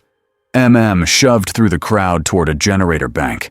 He yanked open a panel with brute force and began ripping cables. Sparks flew. The main stage lights flickered. Starlight felt the electricity and pulled it into herself, eyes glowing brighter. She forced the lights to surge and then die. The big screens went black. The broadcast feed stuttered. For a few seconds, Vought lost control of what the world saw. Homelander's head snapped toward Starlight. His smile dropped. What did you do? He hissed. Starlight met his gaze. I stopped you. Homelander's eyes flashed. You just made yourself the enemy. Starlight's voice was steady. I was already the enemy the day I learned what you are. The hum dropped again as MM's sabotage worked. The air eased. Broly's shoulders lowered a fraction. He breathed in. Out. Control. Homelander saw Broly stabilizing, and something ugly tightened in his face. He shot forward and grabbed a man near the edge of the crowd, some random bystander holding a phone, lifting him off the ground with one hand. Screams erupted. Homelander hovered beside Broly with the man dangling like a prop. There, Homelander said, loud enough for the nearest cameras still running. Now let's see your control. Broly's eyes widened. The man choked, feet kicking. Huey froze, blood draining from his face. No! Starlight's heart pounded. Homelander, stop! Homelander's eyes never left Broly. One move, he said softly, and he pops. Broly's fists clenched, then opened. He took one slow step forward, hands down, palms open, body calm on purpose. Homelander smiled. Good boy. Broly's gaze hardened. He moved, not toward Homelander. Up. In a blink, Broly was above Homelander's shoulder, too fast for cameras to track cleanly. His hand snapped onto Homelander's wrist with perfect control. He squeezed. Just enough. Homelander's fingers loosened by force, not pain. Broly caught the falling man in his other arm before the man hit the ground. He set him down gently and pushed him toward the crowd, away from danger. Then Broly turned back to Homelander. Homelander stared, shocked. Not that Broly was fast, that Broly had outplayed him with outrage. Homelander's face twisted. He lunged. Broly caught him again, this time by the front of his suit, and held him in midair like a child holding a doll. Homelander punched Broly's arm. It did nothing. Homelander fired heat vision. Broly angled his head slightly, and the beams slid past his cheek into the sky. Broly didn't flinch, didn't smile. He simply held Homelander there, steady, like he was stopping a dangerous animal from biting.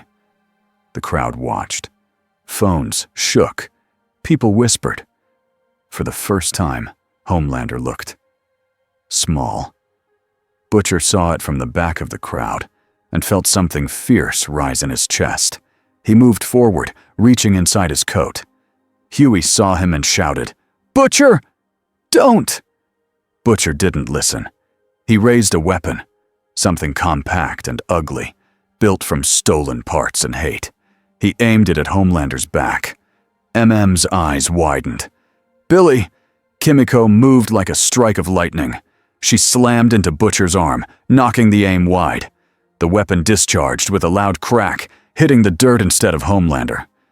Butcher snarled at her. "What the hell are you doing?"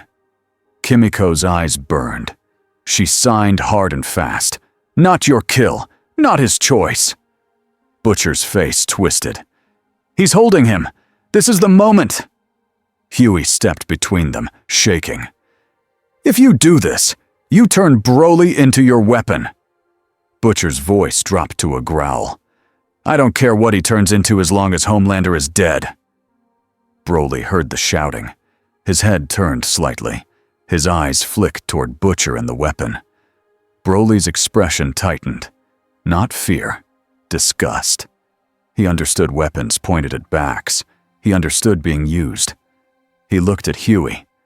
Huey met his gaze and shook his head, desperate. "Please," he whispered. Broly's grip on Homelander remained steady. Homelander spat, voice shaking with rage. "Do it! Kill me! Prove them right!" Broly stared at him. Then Broly spoke, voice low and rough. "Stop!" Homelander laughed, sharp and bitter. "Make me." Broly did. He didn't punch. He didn't blast. He simply flew forward and pinned Homelander against the side of an empty building, high enough that no one below could get hurt if debris fell. Broly's forearm pressed across Homelander's chest. Homelander struggled, muscles straining, cape snapping in the wind.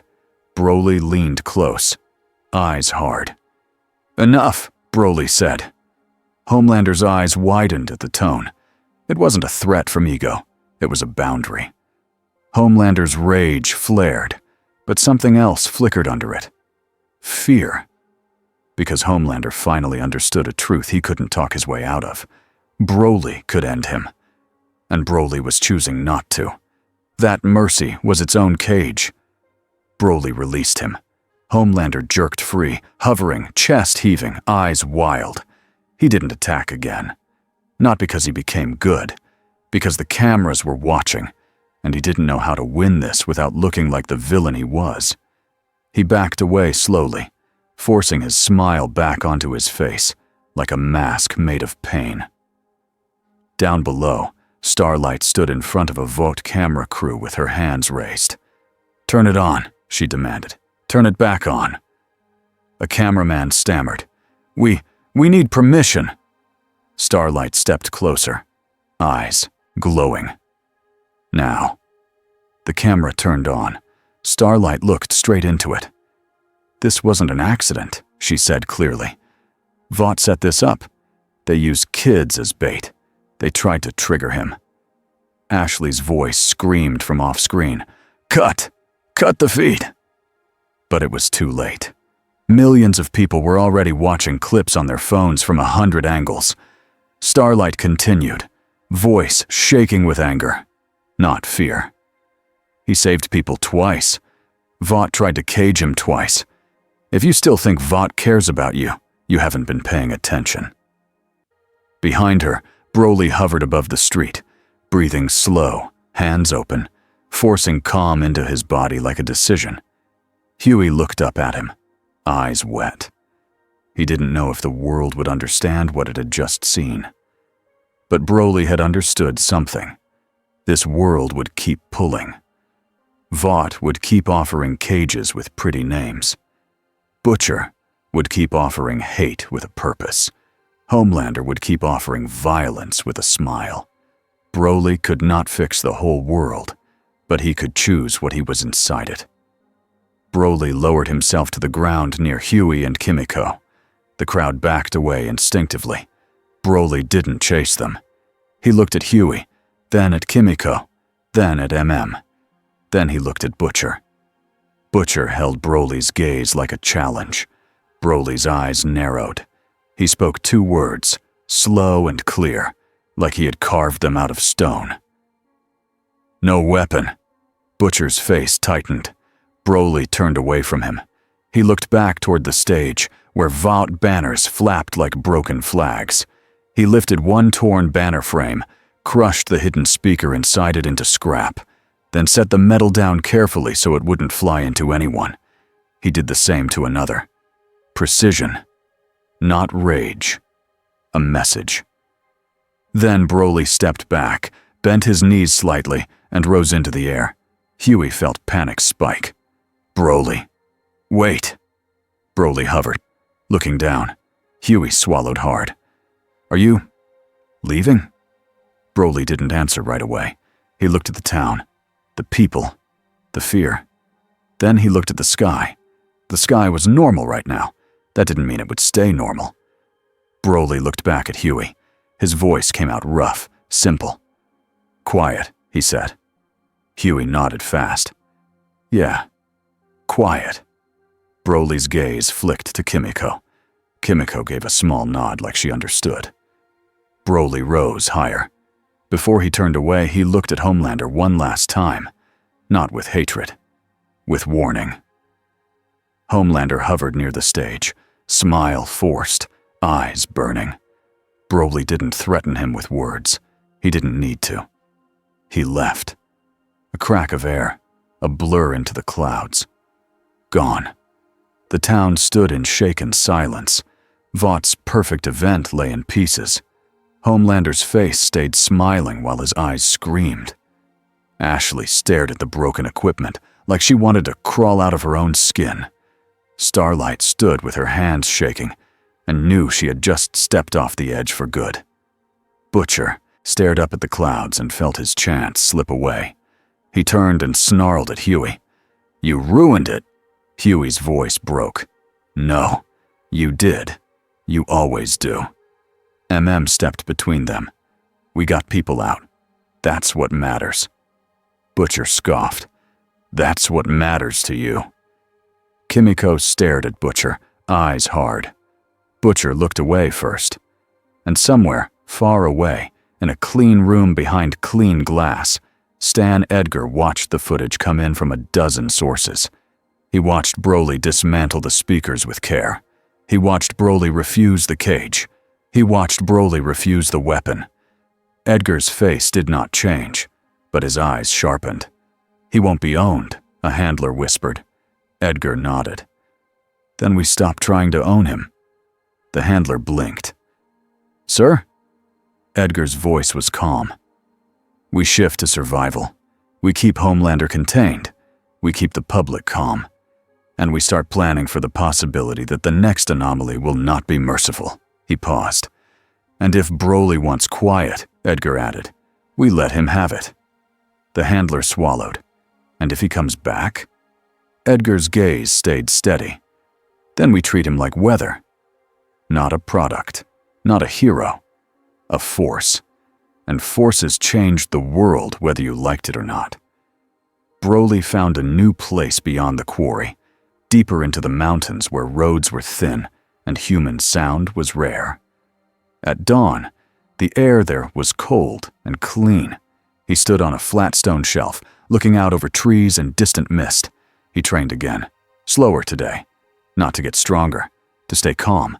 He moved through the same simple motions, hands, feet, breath, in, out, in, out. His fists tightened once, then opened. Control. A small sound came from behind him. Broly turned his head. Huey stood a few steps back, hands visible, shoulders relaxed. He looked like someone who had run a long way. Kimiko stood beside him, quiet and steady. Huey held something out. Not paper, not a folder. A small radio. He set it on the ground gently and slid it forward with his foot, like he was offering food to a nervous animal. Broly stared at it. Huey swallowed. "It's just news," he said. "So you know when they're lying, which is always. But still." Broly's eyes narrowed slightly, confused by the joke. Kimiko made a small sign that meant safe. Huey added quickly, "And no contracts." Kimiko made the idiot sign again. Huey winced. "Sorry. Habit." Broly stepped closer. He picked up the radio carefully. It was small in his hand. He turned it over, as if checking for hidden traps. Then he set it down beside a rock and pressed the power button. A voice crackled out, low and distant. "What denies allegations of staging?" Huey groaned. "Yep, there it is." Broly listened for a few seconds, then turned it down with one slow twist of the dial. He didn't seem angry, just tired. He looked at Huey. Huey held his gaze and spoke softly. "You didn't let them use you." Broly's jaw tightened. He looked down at his hands again. Hands that could crush anything. Hands that had held a bridge. Hands that had held back rage. He spoke one simple sentence, rough but clear. "Hard," Broly said. Huey nodded, throat tight. "Yeah." Broly stared out over the trees. He didn't talk about planets or past pain. He didn't explain his whole life. He didn't need to. His body said enough. He lifted his hands slowly, then lowered them again, breathing in, breathing out. Then he spoke again, quieter this time. Strong. Easy. Huey blinked. Broly's eyes stayed on the horizon. "Calm," Broly finished. He didn't say hard again. He didn't need to. Kimiko's eyes softened. She understood. Huey felt a strange warmth in his chest, and a strange fear too, because this quiet moment felt fragile, like the world would try to break it again. Huey took a small step back. "We won't stay long," he said. "Just wanted you to have that." Broly nodded once, a simple movement, a choice. Huey turned to leave with Kimiko. Before they stepped into the trees, Broly spoke one last word. "Huey."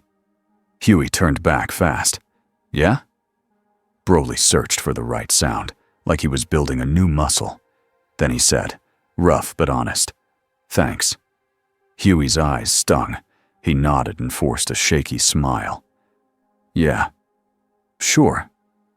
Huey and Kimiko disappeared into the forest. Broly stood alone again on the stone shelf. The radio whispered lies in the background. The wind moved through trees. The sky stayed whole. For now.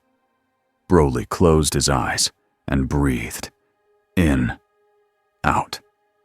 Then he opened his eyes, looked at the world below, and kept training.